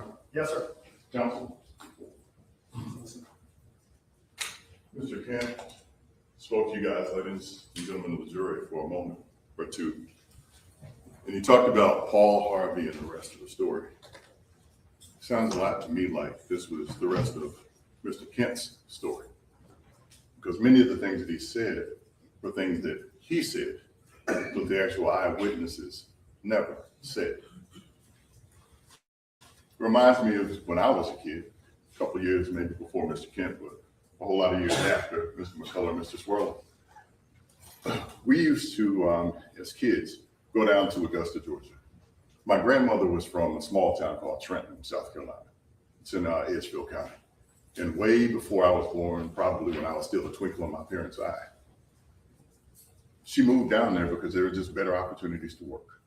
And so as I'm growing up in the early 70s, early 80s, my folks would drop me and my brother off down there, and we hang out with my grandmother for a week. And back then, when you went to your grandmother's house, you couldn't stay inside and play video games all day because they didn't have them. So we had to go outside. We had to find ways to busy ourselves. We had to do things outside so we didn't break anything inside and get in trouble. So what we end up doing is my brother and I would go outside and we start throwing the football around for a little while. We tossed the baseball around for a little while. Then we would start running around her house because my brother was older, so I try to catch him. So we try to run around and see if I got any faster than he. At some point in time after lunch, we would make our way to this makeshift barber shop that my grandfather had built on the side of the house. And we'd sit down and we'd listen to the old man playing checkers, trying to pick up on some words we probably should have been hearing. We'd hear him slapping the checkers on the board saying, "King me," and all that kind of stuff. And we'd be learning some old man stories as kids. It was fun. We'd sneak into a little side of the barber shop and try to get his red man shoe. And the joke was we'd try to put a little piece in our mouth and try to hold it in there as long as you could before it burned a hole in your mouth. Or we try to hold it in there and try to see who could hold it the longest before you started gagging. This mischievous stuff that kids do. That's what we did. But at the end of the day, every evening, my brother and I would end up on the front porch. And my grandmother had a set of rocking chairs out there. And we would sit in those rocking chairs and start playing what I call rocking chair games. The first game, we'd sit down and then we'd try to see who could rock the fastest. I'm sure some of y'all have done this. Then we try to see who could rock the fastest and the farthest with your legs in the air. It's good ab work if you ever need to do it. We're trying to go back and forth and see how fast you can go with your legs in the air. And inevitably, the last thing that my brother Chris and I would do, we'd sit down and we'd rock the chair as far back as you could go without it falling over. And we'd do that. And we did that over and over and over. One evening, my grandmother came outside and she saw us standing those rocking chairs up on edge. And we knew we were in trouble. Again, this is the 70s, early 80s. This is the day of knockouts, not timeouts. We knew we were about to get in trouble. But my grandmother said something to me that stuck with me and it still rings in my head today. She said, the funny thing about rocking chairs is that they'll keep you busy, but in the end, they don't get you anywhere. The funny thing about rocking chairs is that they keep you busy, but in the end, they don't get you anywhere. Ladies and gentlemen of the jury, Mr. Kent, Mr. Swirler, Mr. McCullough, and that team over there has kept you busy with all of this stuff. But at the end of the day, the question still remains, what is the value of a human life? They have kept you busy with these insinuations that Cyrus was some young thug, some thug in training, running around Columbia, their words, with a loaded pistol, an empty backpack, and no money. Their words.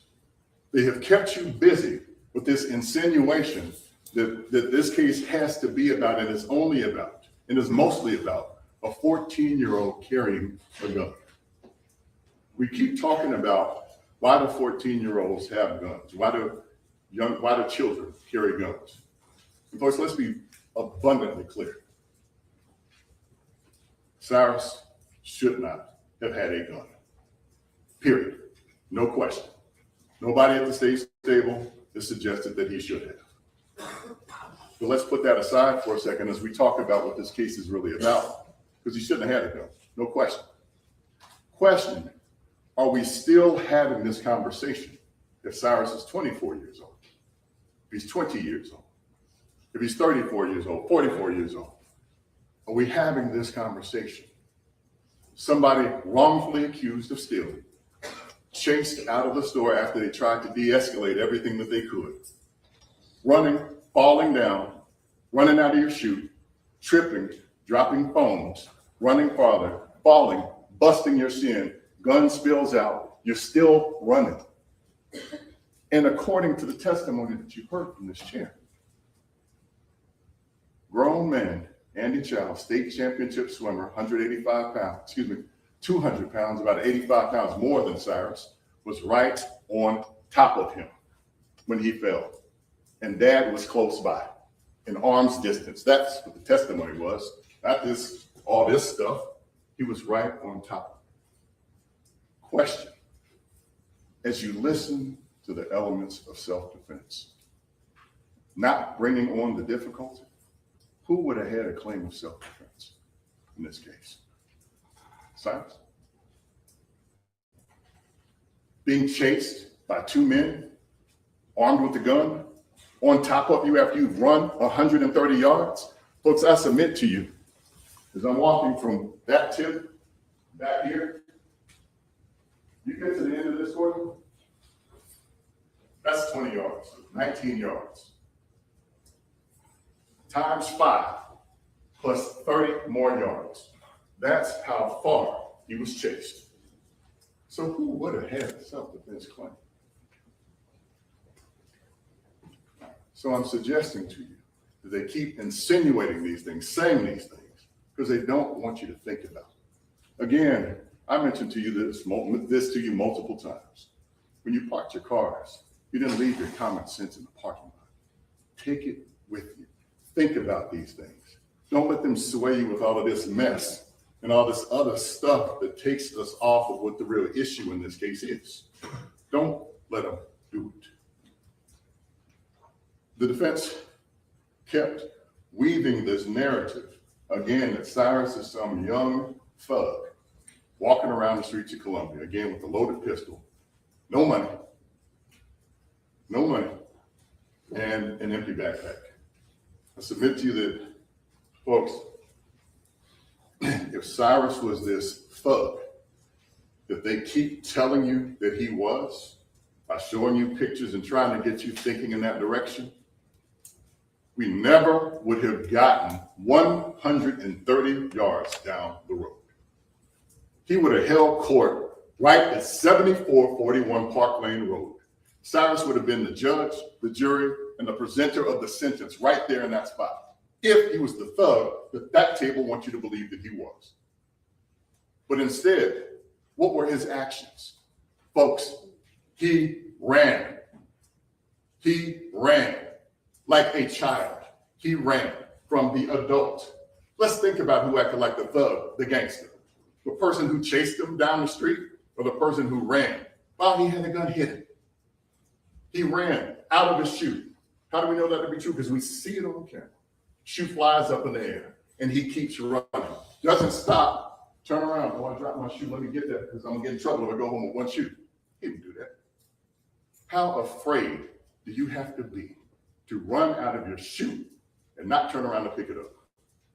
Ponder on that for a minute. He ran further. Phones fell out. They keep coming to you with this mess that, oh, he threw his cell phones out. What sense does that make? Did you leave your common sense in the parking lot, or did you bring it with you? How afraid do you have to be to drop 2 cell phones and keep running? Again, let's be very logical about this for a minute. 2 cell phones. We know how expensive they are. One cell phone belongs to you, and the other belongs to your mother. Do you mean to tell me that you are going to go home that day with one shoe and tell your mother, Mama, I lost my cell phone and yours too, and I didn't turn around to get it? You want that smoke? Do you really want to get what you would get if you lost 2 cell phones from your mother? But you know why he didn't turn around? Because he was scared. Because that man, armed with a .45 caliber pistol, and his son were chasing him for no reason down a road in South Carolina. Chasing him. Didn't turn around. Kept running further. Fell again. Hard. Dropped the backpack. And by the way, since they want to keep saying it was empty, actually had some personal effects in it. There was an address in the backpack. Really? Fell. Dropped the backpack. Didn't stop and say, oh, stop guys. Let me go get my backpack. Let me go get the phones. Let me go get the shoe. Kept running away from them. Is that a thug?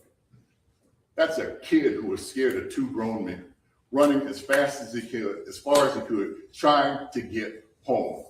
But they wouldn't allow it. They would not. For some reason, they could not allow it. And then, at some point, as he fell, hit the ground, that gun comes out, that tack light comes out. Now, I'll suggest to you, as Mr. Kent talked, he keeps saying, well, he was picking up the gun and he was pointing the gun, all that kind of stuff. Stop, just stop. Because what we say is not evidence. I told you before, the evidences will come from this witness. There were 4 eyewitnesses who were not named Chow. Which one of them ever said they saw Cyrus Carmack Belton point a gun? Which one? No. 4 of them. 3 different vantage points.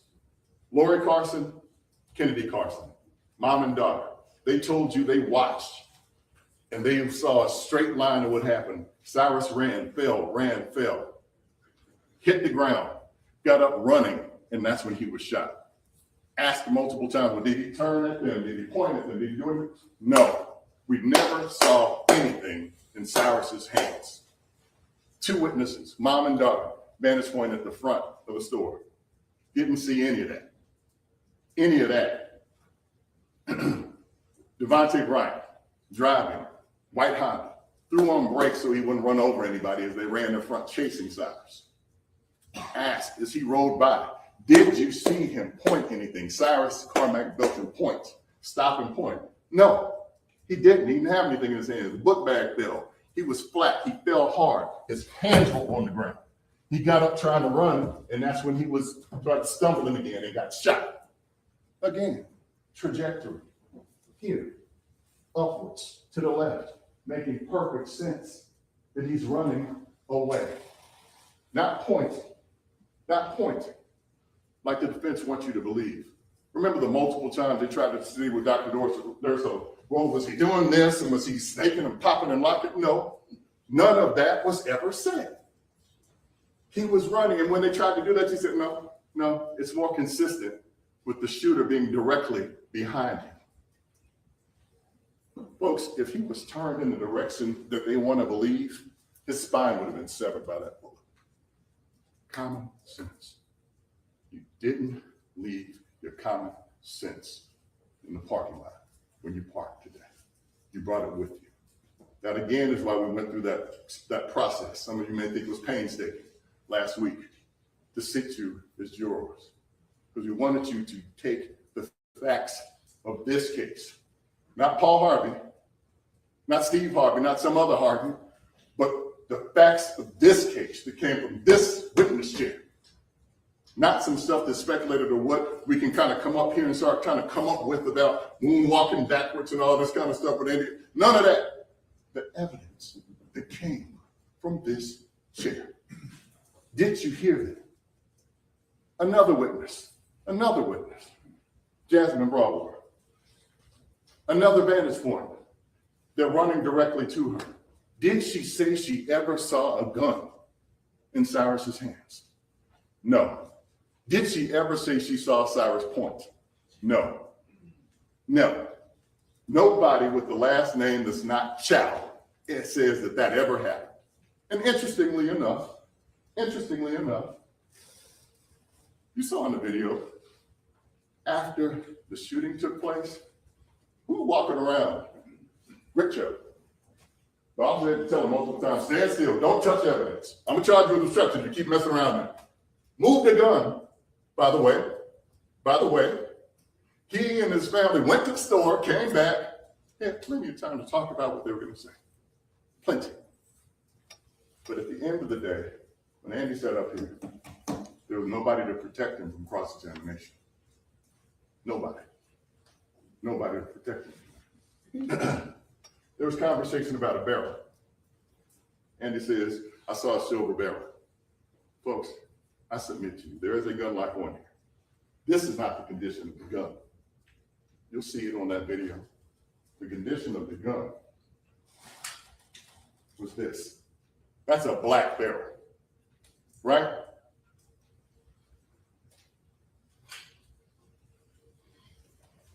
Ladies and gentlemen of the jury, we talk about credibility and believability. Well, we'll get to that in a minute. One other thing that the esteemed table said is that Cyrus Carmack Belton, again, wandering the streets with a loaded pistol, empty book bag, no money. Now, I'll take this on myself because at the end of the day, I'm the boss. And I'm the person who at the end of the day gets the opportunity to say, hey, we need to bring this witness or that witness. So y'all blame me for this one. This is my fault. I will say this, it's my fault. Maybe we should have brought in another expert. Maybe a 10-year-old or a 12-year-old or a 13-year-old who can talk to us about the intricacies of cell phones. My gosh, maybe they could tell you that if you hit the right click button on an app. Yes, sure.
So maybe we should have had an expert to talk about apps on phones and the fact that in 2026, even back in 2023, you did not have to have cash in order to buy stuff. You can pay on the phone. Maybe that should be an expert that we call next time, since they made such a big stink about those things. Folks, Andy was an interesting person on the stand. And I'm sure that it's tough to have to sit in that situation and recall what was said and what wasn't said and what you thought about in those moments.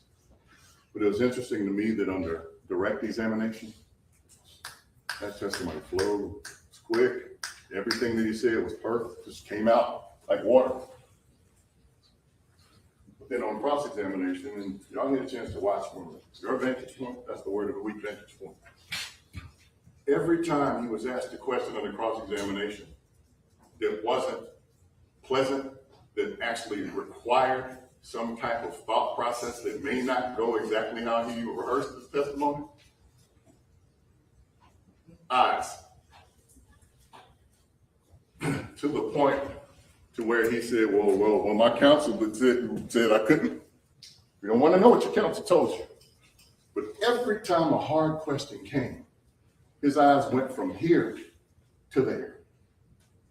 Folks, I was taught a long time ago,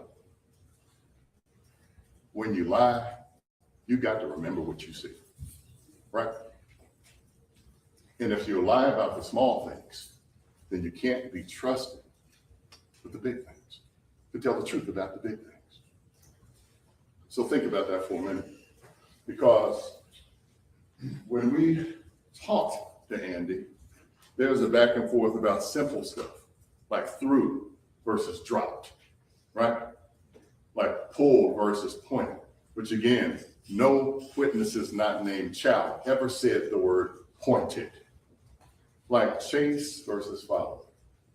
Why are we having conversations about chase versus follow when you saw how fast they were going after him? Folks, I may not be the sharpest tool in the shed, but to me, running after requires you to be going after something for a purpose.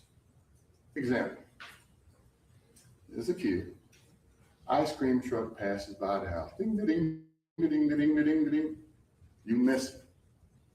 You go out the house and you run after the ice cream truck. Why? Because you want to catch it so you can get some ice cream. Simple. Or sitting, you wake up a little bit late for school and you hear the bus go by. You're missing the bus. You run after the bus. Why? So you can catch the bus and get on and get to school. Or maybe more recently, flying from Columbia to North Dakota. and there's a flight that first leg takes you to Charlotte, second leg takes you to Minneapolis. You get to Concourse A, your flight takes off in 28 minutes. What you gonna do? You're gonna run to Concourse C to catch the flight. Why? Because you don't want it to leak. You run with the purpose to catch. Folks, I ran after my wife for 2 years and I caught her. But do you think when I caught her, I said, hey, I want to give you directions about how to get to that dude so he can tell somebody else about something. Come on, folks. When you parked your cars, you didn't leave your common sense. They ran to catch. At the end of the day, what happened here is simple, and they don't want to admit it because it hurts. They ran after Cyrus emotionally. They were irritated. They were mad for whatever reason. They ran after him. They caught him. They caught up to him because he fell multiple times. They wanted to shake him down and get that bottle of water and then figure out what to do with the police later. That's why they ran. That's the simple truth. That's the simple truth. That gun spilled out. And then that man made a rash decision. He overreacted. Andy saw the gun. He said gun, and he shot it. There wasn't all this time to back up. No witnesses even say that he even backed up. They said they were advancing the entire time. Folks, don't let the defense rewrite the facts because the things they talked about didn't happen that way. They didn't happen that way. For over an hour, Andy sat on that stand and he said a lot of things. He said a lot of things. But did you ever hear the 2 words? I'm sorry. I'm sorry that I wrongfully accused this kid of stealing and chased him down the road. You know why? You didn't hear that? Because he's not. This is about product over people. This is about inventory. This is not about a person's life.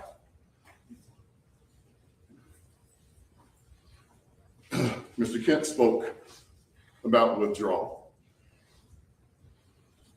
And he keeps trying to suggest that Andy Chow withdrew by doing this and coming backwards all this way and saying, hey, stop, hey, Dad, you gotta go. Nobody testifies that happened. He doesn't have the last name of Chow. 4 people who don't know one another, who had to be subpoenaed to come to this court, spoke to you, and they never said that it happened because it didn't happen. He did not withdraw. They kept going forward. They kept going forward. And ultimately, this gun was never pointed. But folks, I suggest to you, even if it was pointed, he was running in the opposite direction.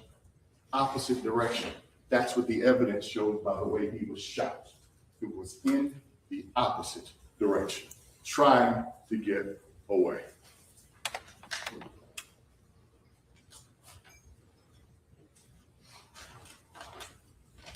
I'll say this.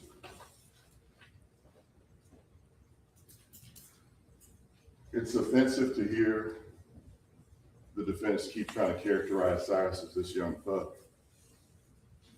But it's equally offensive to then try to characterize Andy Chow as Mr. Rogers. Excuse me, Rick Chow, the defendant in this case, is Mr. Rogers. You know, the man who chased a kid down, shot him in the back. And then they want to say, well, he was trying to help, clean vomit out of his mouth to resuscitate him. Folks, that's offensive. Because the last face that this scared child saw as he ran away was that man peering over him. Peering over him. And none of this happens if they stay there behind in the store and use that intricate camera system that picked up on every angle. Could see everything from what he wore, the type of shoes that he wore, the direction he went, everything. A couple seconds is all it would have taken, just like it did in the store, to say, hey, you know what, we were wrong. But they didn't do that because they were overcome with something. Maybe it was meanness. Maybe it was malice. Maybe there's some nefarious intent in their heart, a reason for them to chase him and shoot him in the back and end his life. But again, Never the two words that matter most, and I'm sorry or I made a mistake. However, none of them, because they're not. I talked to you about a poem by Omar Khayyam called The Rubaiyat. And I told you that I would link it all together. The moving finger writes, and having writ moves on, nor all your piety nor wit shall lure it back to cancel half a line, nor all your tears wipe out a word of it. Folks, that's a poem about time and how you can't erase what's been done. You can't go back and change what's been done. With all your piety, no matter how many degrees you got, how many doctorates you got, when you do something, it's there, it's done. And you can't reverse time. You may try, you may get up here and get on the stand and try to think your way through it and reason your way through it. But at the end of the day, what they did was murder. So in a more literal sense, eventually we're going to be asking that your moving hand come back and write these words. Because Rick Chow is guilty of the murder of 14-year-old Cyrus Belton. Now, folks, you're going to have a chance to deliberate in a moment. And as you deliberate, you will apply the facts of this case to the law that the judge is going to give you in a couple of moments. And as you do that, I'm asking, Dale Scott is asking, Stephanie Chandler and Weston Lee, for all of us are asking that you return a verdict of guilty in this case. I'm just looking to make sure that I covered everything that Mr. Kent covered. I ask you to think one last thing, and I'm out of your face. We all know there are 50 states in the United States of America. But I think I've learned sitting in this trial that there are actually 51. There's the state of denial. The state of denial is where that man lives because he's denying that what he did was wrong. He's denying that he chased and killed that young child, Cyrus Belton, who never pointed a gun at him. The witnesses tell you so. Not his son, who's got every motive, every reason to twist it around in order to protect his father. Denial that you, the jury, believe or will believe that what he did was wrong. Denial that at the end of the day, he believed that a human life was not more than that. Folks, it's for these reasons that the state of South Carolina is asking you to return a verdict of guilty, because Rick Chow is guilty of murdering Cyrus Belton. Thank you for your time. Thank you, sir. Take care. Madam Forelady, ladies and gentlemen of the jury, you've heard the evidence and the arguments of both parties. I'm now going to explain the law to apply in this case.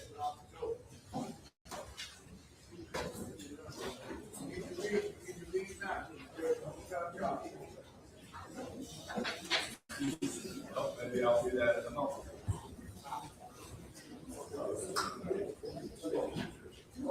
Quiet, but it's still in second.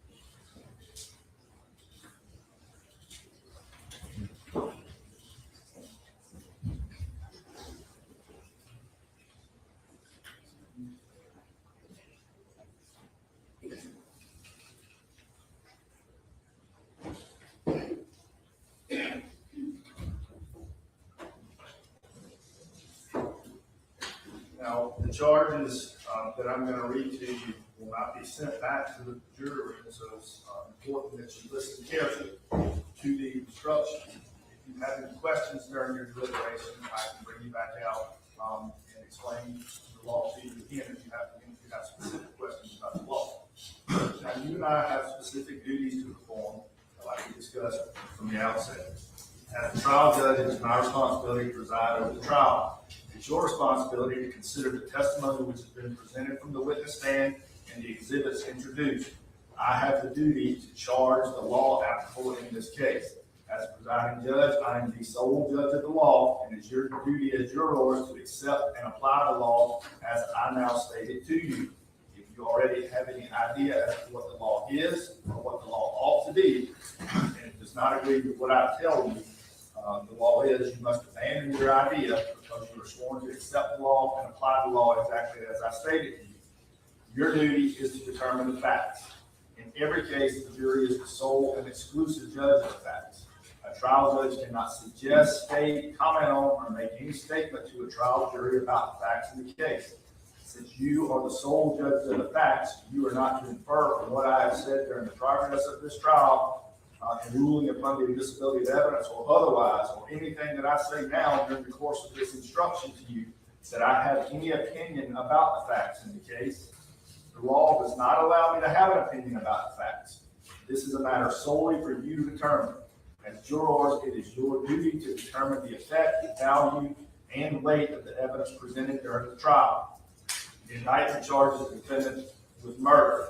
The fact that the defendant was arrested, charged, and indicted is not evidence and cannot be considered by you as evidence of guilt, nor does it create any presumption or inference of guilt at all. This indictment is simply the formal written instrument which contains the charge made against the defendant. It is the formal document by which this case is brought into this court and gives this court jurisdiction. The defendant has pled not guilty to the indictment, and that plea puts the burden on the state to prove the defendant guilty beyond a reasonable doubt. A person charged with committing a criminal offense in South Carolina is never required to prove himself innocent. I charge you that it is a guiding rule of law that the defendant in a criminal trial, no matter how serious the charge, is always presumed innocent of the crime for which the indictment was issued unless guilt is proven by evidence satisfying you of that guilt beyond a reasonable doubt. This presumption of innocence does not end when you begin your deliberations, but it accompanies the defendant throughout the trial until you reach a verdict of guilt based on the evidence satisfying you of that guilt beyond a reasonable doubt. The presumption of innocence is like a robe of righteousness placed about the shoulders of the defendant, which remains with the defendant until it has been stripped from the defendant by evidence satisfying you of the defendant's guilt beyond a reasonable doubt. The presumption of innocence is not mere legal theory. It is not just a legal phrase. It is a real and substantial right to which every defendant is entitled unless you, the jury, are satisfied from the evidence of the defendant's guilt beyond a reasonable doubt. What is reasonable doubt in the law? A reasonable doubt is the kind of doubt that would cause a reasonable person to hesitate to act. The state has the burden of establishing every fact necessary to prove the defendant guilty beyond a reasonable doubt. The law presumes every person charged with a crime to be innocent, and the burden of establishing guilt is placed solely on the state. The defendant is not required to prove his innocence. Some of you may have served as jurors in civil cases where you were told it's only necessary to prove that a fact is more likely true than not true, such as by the greater weight or preponderance of the evidence.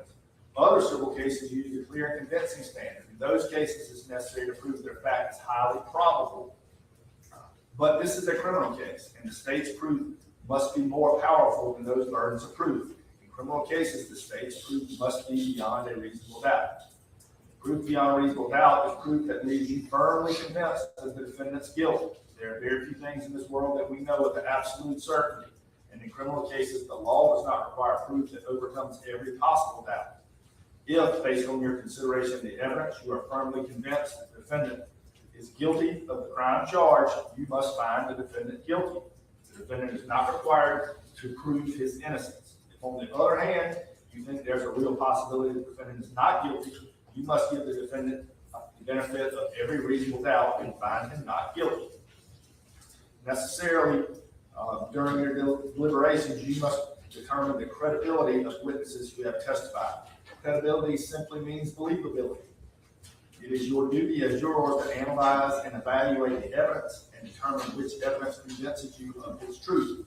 In determining the believability of witnesses who have testified in the case, you may believe one witness over several witnesses or several witnesses over one witness. You may believe part of the testimony of a witness and reject the remaining part of the testimony of that same witness. You may believe the testimony of a witness in its entirety or reject the testimony of the witness in its entirety. You may consider whether any witness has exhibited to you any interest, bias, prejudice, or other motives in the case. You may also consider the appearance and manner of a witness while on the witness stand. There's been evidence presented that witnesses have made prior statements which are not consistent with the witness's present testimony. You may use this evidence to decide whether to believe the witness. You may also use the evidence of the earlier contradictory statements to determine the truth of those statements. It's up to you to decide whether to believe the earlier statements or the testimony given at trial. If a witness is shown to have knowingly testified untruthfully concerning any material matter, you may consider this in determining whether to trust the witness's testimony as to other matters. You may reject all testimony of that witness or give all or part of the testimony the weight you think it deserves. In order to establish criminal liability, criminal intent is required. For example, the mental state required to be proven by the state for a particular crime might be purpose, intent, knowledge, recklessness, or criminal negligence. Criminal intent must be proven by the state beyond a reasonable doubt. Criminal intent is always a matter that must be determined by the jury from the circumstances existing at that time. There's no way to prove intent to a mathematical certainty. There's no way medical science can dissect a person's brain and determine what the person had in mind. So the law says that criminal intent may be inferred from the circumstances showed to have existed. This is how you make a determination of whether or not the element requiring intent was present. It is not necessary to establish intent by direct and positive evidence, but intent may be established by inference in the same way as any other fact, taking into consideration the acts of the parties and all the facts and circumstances of the case. Criminal intent is a mental state of conscious wrongdoing. You must determine what the defendant intended to do based on the circumstances existing at that time. Criminal intent can arise from action or a failure to act. It may arise from negligence, recklessness, or an indifference to duty, or to consequences that are considered by the law to be the equivalent of criminal intent. There are two types of evidence which are generally presented during a trial: direct evidence and circumstantial evidence. Direct evidence directly proves the existence of the fact and does not require deduction. Circumstantial evidence is proof of a chain of facts and circumstances indicating the existence of a fact. Crimes may be proven by circumstantial evidence. The law makes no distinction between the weight or value to be given to either direct or circumstantial evidence. However, to the extent the state relies on circumstantial evidence, the circumstances must be consistent with each other and when taken together point conclusively to the guilt of the accused beyond a reasonable doubt. If these circumstances merely portray the defendant's behavior as suspicious, the proof has failed. The state has the burden of proving the defendant guilty beyond a reasonable doubt. This burden rests with the state, regardless of whether the state relies on direct evidence, circumstantial evidence, or some combination of the two. As I mentioned to you during the trial, the rules of evidence ordinarily do not permit witnesses to testify to opinions or conclusions. An exception to this rule exists for witnesses we call expert witness. A witness who, by education and experience, has become an expert in some art, science, profession, or calling, may state an opinion as to relevant and material matters in which the witness claims to be an expert, and may also state the reasons for the opinion. You should consider any expert opinion received in evidence in this case, and like any other evidence, give it the weight you think it deserves. If you decide that the opinion of an expert witness is not based on sufficient education and experience, or if you conclude that the reasons given in support of the opinion are not sound, or that the opinion is outweighed by other evidence, you may disregard the opinion entirely.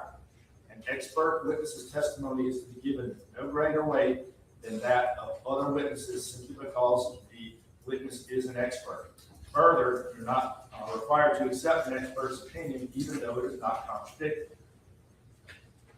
I instruct and emphasize to you that the fact that the defendant did not testify is not a factor to be considered by you in any way in your deliberation and in your consideration on the question of the guilt or the innocence of the defendant.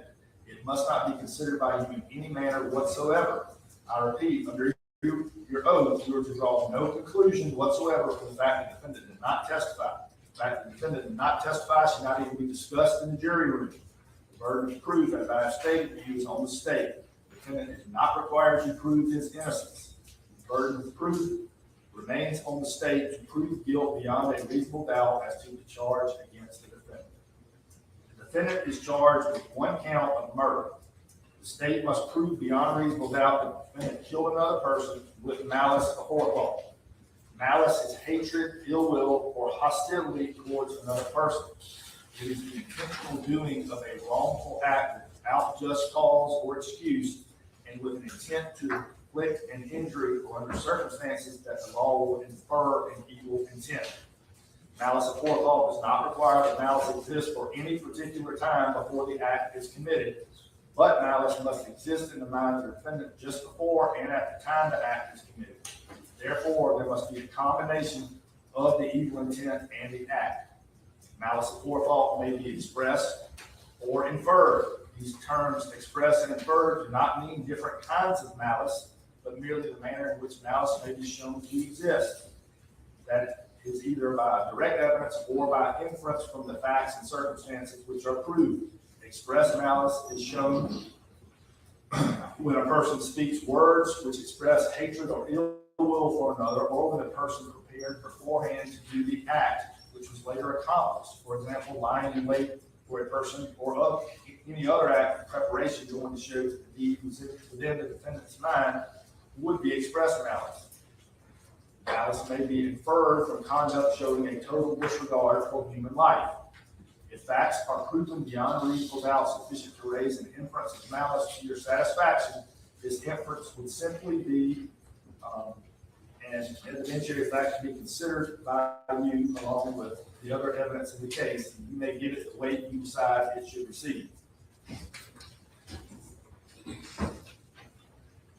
The defendant has asserted defense of others as a defense to his prosecution. Under the law of self-defense, the defendant may take another's life in defense of others. The right to intervene to protect another person is subject to the same rights and limitations as the right of self-defense. The defendant may take the life of a person who assaults a friend, relative, or bystander if that friend, relative, or bystander would have had the right of self-defense. Defense of others is a complete defense, and if it is established, you must find the defendant not guilty. The state has the burden of disproving defense of others by proof beyond a reasonable doubt, and the burden is carried by disproving any one of the four elements by proof beyond a reasonable doubt. If you have a reasonable doubt of the defendant's guilt after considering all of the evidence, including the evidence in defense of others, then you must find the defendant not guilty. On the other hand, if you have no reasonable doubt of the defendant's guilt after considering all the evidence, including the evidence in defense of others, then you must find the defendant guilty. The following elements are required to establish self-defense, and in this case, defense of others. First, to show that the person being defended had the right to self-defense, it must first be shown that the person being defended and the defendant were both without fault in bringing on the difficulty.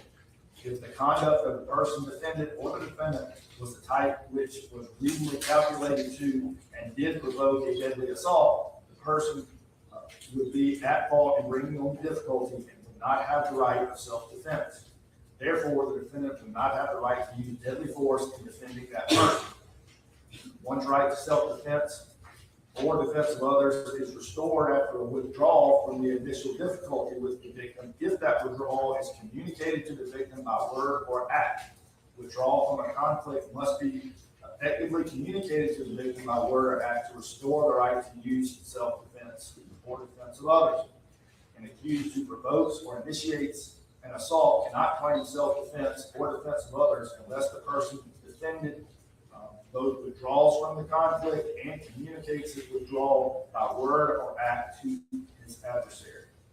Second, the defense of another person is excusable if the defendant had reasonable grounds to believe, and in good faith did believe, that the person being defended was in imminent danger of death or serious bodily harm from the victim. In deciding whether the person defended actually was, or that the defendant actually believed the person was in imminent danger of death or serious bodily injury, you should consider all the facts and circumstances surrounding the crime, including the physical condition and characteristics of the parties. The defendant does not have to show that the person defended was actually in danger. It is enough if the defendant believed the person was in imminent danger. The defendant has the right to act on appearances, even though the defendant's beliefs may have been mistaken. A third element of self-defense requires the defendant to show that under the circumstances as they appeared to the defendant believed the person defended was in danger, and that a reasonably prudent person of ordinary firmness and courage would have had the same belief under the same circumstances. It is for you, the jury, to decide whether the defendant's fear of immediate danger or of death or serious bodily injury to the person defended was reasonable and would have been felt by an ordinary person in the same situation. The defendant does not have to wait until the victim inflicts harm on the person defended. The defendant has the right to act under the law of self-defense of others, under the law of defense of others, rather, to prevent the victim from inflicting harm on the person defended. The final element necessary in order to be entitled to defend another requires that the person defended have had no other probable way to avoid the danger of death or serious bodily injury than to act as the person defended did in this particular instance. Where the person being defended had no duty to retreat, the defendant likewise would have no duty to retreat. The defendant had no duty to retreat if by doing so the danger to the person defended of being killed or suffering serious bodily injury would increase. When considering defense of others, the relative sizes, ages, and weights of the parties may be considered in deciding the apparent or actual need for force in defense of others and the amount of force needed. A person cannot be required to make an exact calculation as to the degree or amount of force which may be needed to avoid death or serious bodily harm.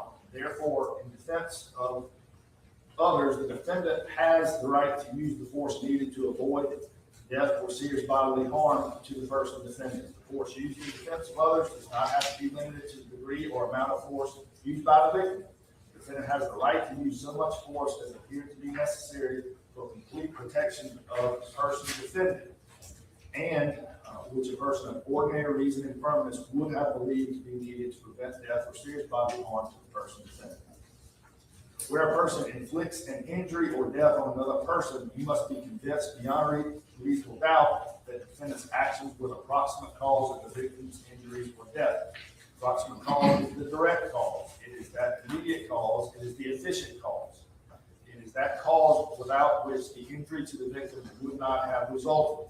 There must be a chain of causation from the defendant's actions until the time of the victim's injury or death. Proximate cause does not necessarily mean that it occurred immediately prior to the injury or death.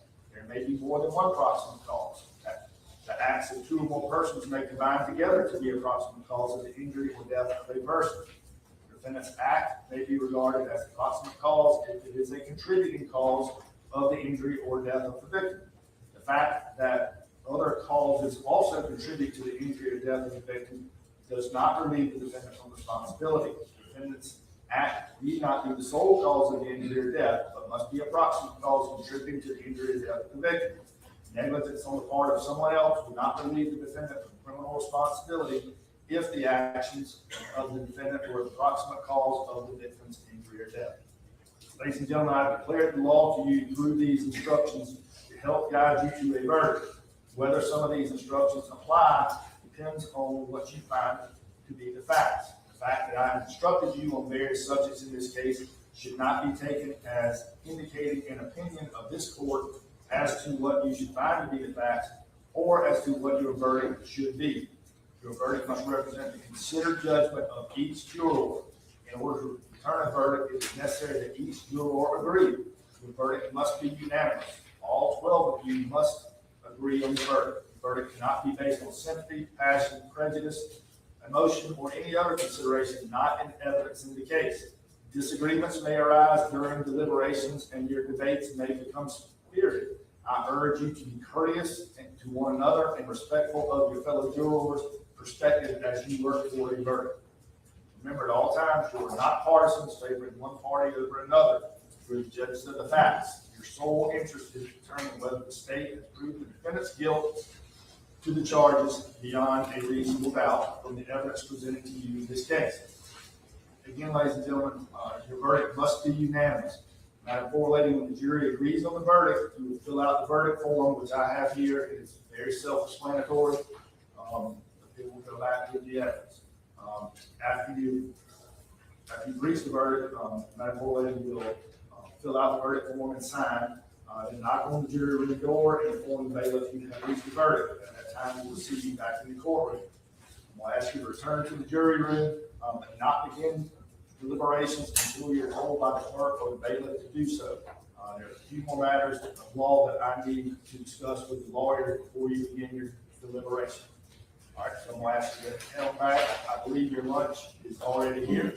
So y'all can get started with that. We'll be with you very shortly. I'm gonna ask the alternates to please stay with us.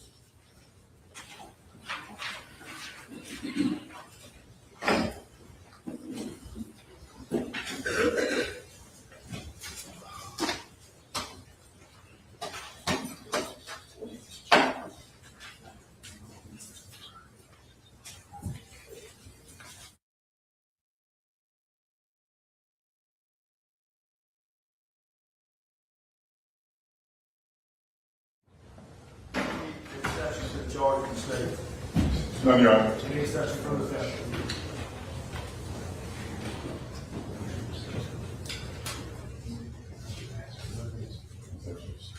Your Honor. Judge, can you indulge us one moment?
I need to find something. All right. Give me a minute. While y'all are working on that, our alternates, you are now excused. You do have lunch back there. But thank you for being here. Again, like I said from the outset, we can't do our job without folks being willing to show up. This is very, as you can see, it's a very important job. So again, thank you for being here. You are excused. I always tell jurors, you certainly have the right to discuss your observations with the lawyer. Sometimes the lawyers would like to see input, but you do not have to. If anyone contacts you in any way about this case, and you feel uncomfortable about it, you call back into the clerk's office and I will take care of it. If you're free to discuss the case with anyone at this point that you see fit, again, you certainly have the right not to discuss it with anyone. Again, thank you for being here, and maybe we'll show you that.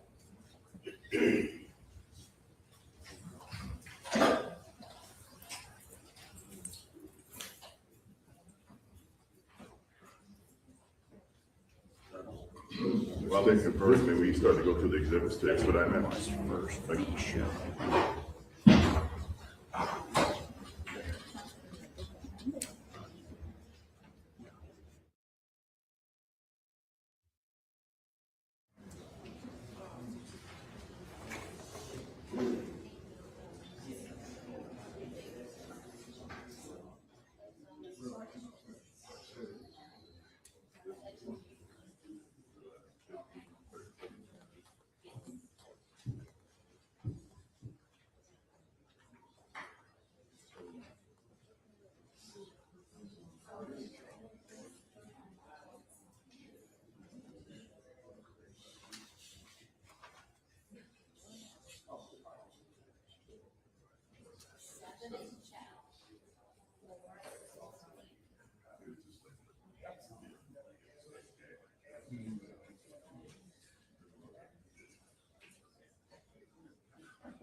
Quiet, please. I would like to just go ahead and, as to the elements of self-defense, I believe Your Honor charged. Okay.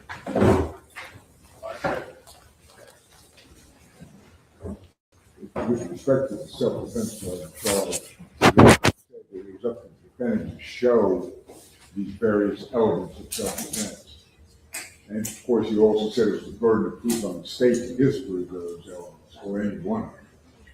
And I'm just would like to put on the record, I think that may be burden shifting as to the defendant being required to show, and sort of contradicts the defendant to rely on the state's failure to prove those elements. So I just want to go ahead and put that on the record that I think that may be error, and I would be off. Well, I guess my question to you, how would the state prove something that the defendant never showed? Well, I don't know how else to describe it. I mean, I understand what you're saying. yeah, I just, it just troubles me because, I mean, I taught a lot of self-defense cases, but I just don't remember the charge being exactly like that, where. I have not changed it in the 4 years I've been on this. Not saying I'm right or I'm perfect, but that's what has been in the standard charge. And I understand, I just wanna, if down the road, the court decides that that is burden shifting, I just want to be on the record. You are on the record and that is certainly possible. That's the extent of the argument. Okay, otherwise, no other exceptions. No, Only subject to our original request, Your Honor. Yep. All right, are the exhibits ready? Not yet, Your Honor, we're just going back and making sure there's a clean copy of the state's 7 goes back. There was, I'm sorry, defense 7. There was Carter and the defendant, Mr. Chow. We just want to make sure that's the clean copy, the proper copy goes back. And we're just going through the count right now, Your Honor. So we'll move quickly. Can I write a couple things down? All right, don't slow down.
Check, 1, 2, test.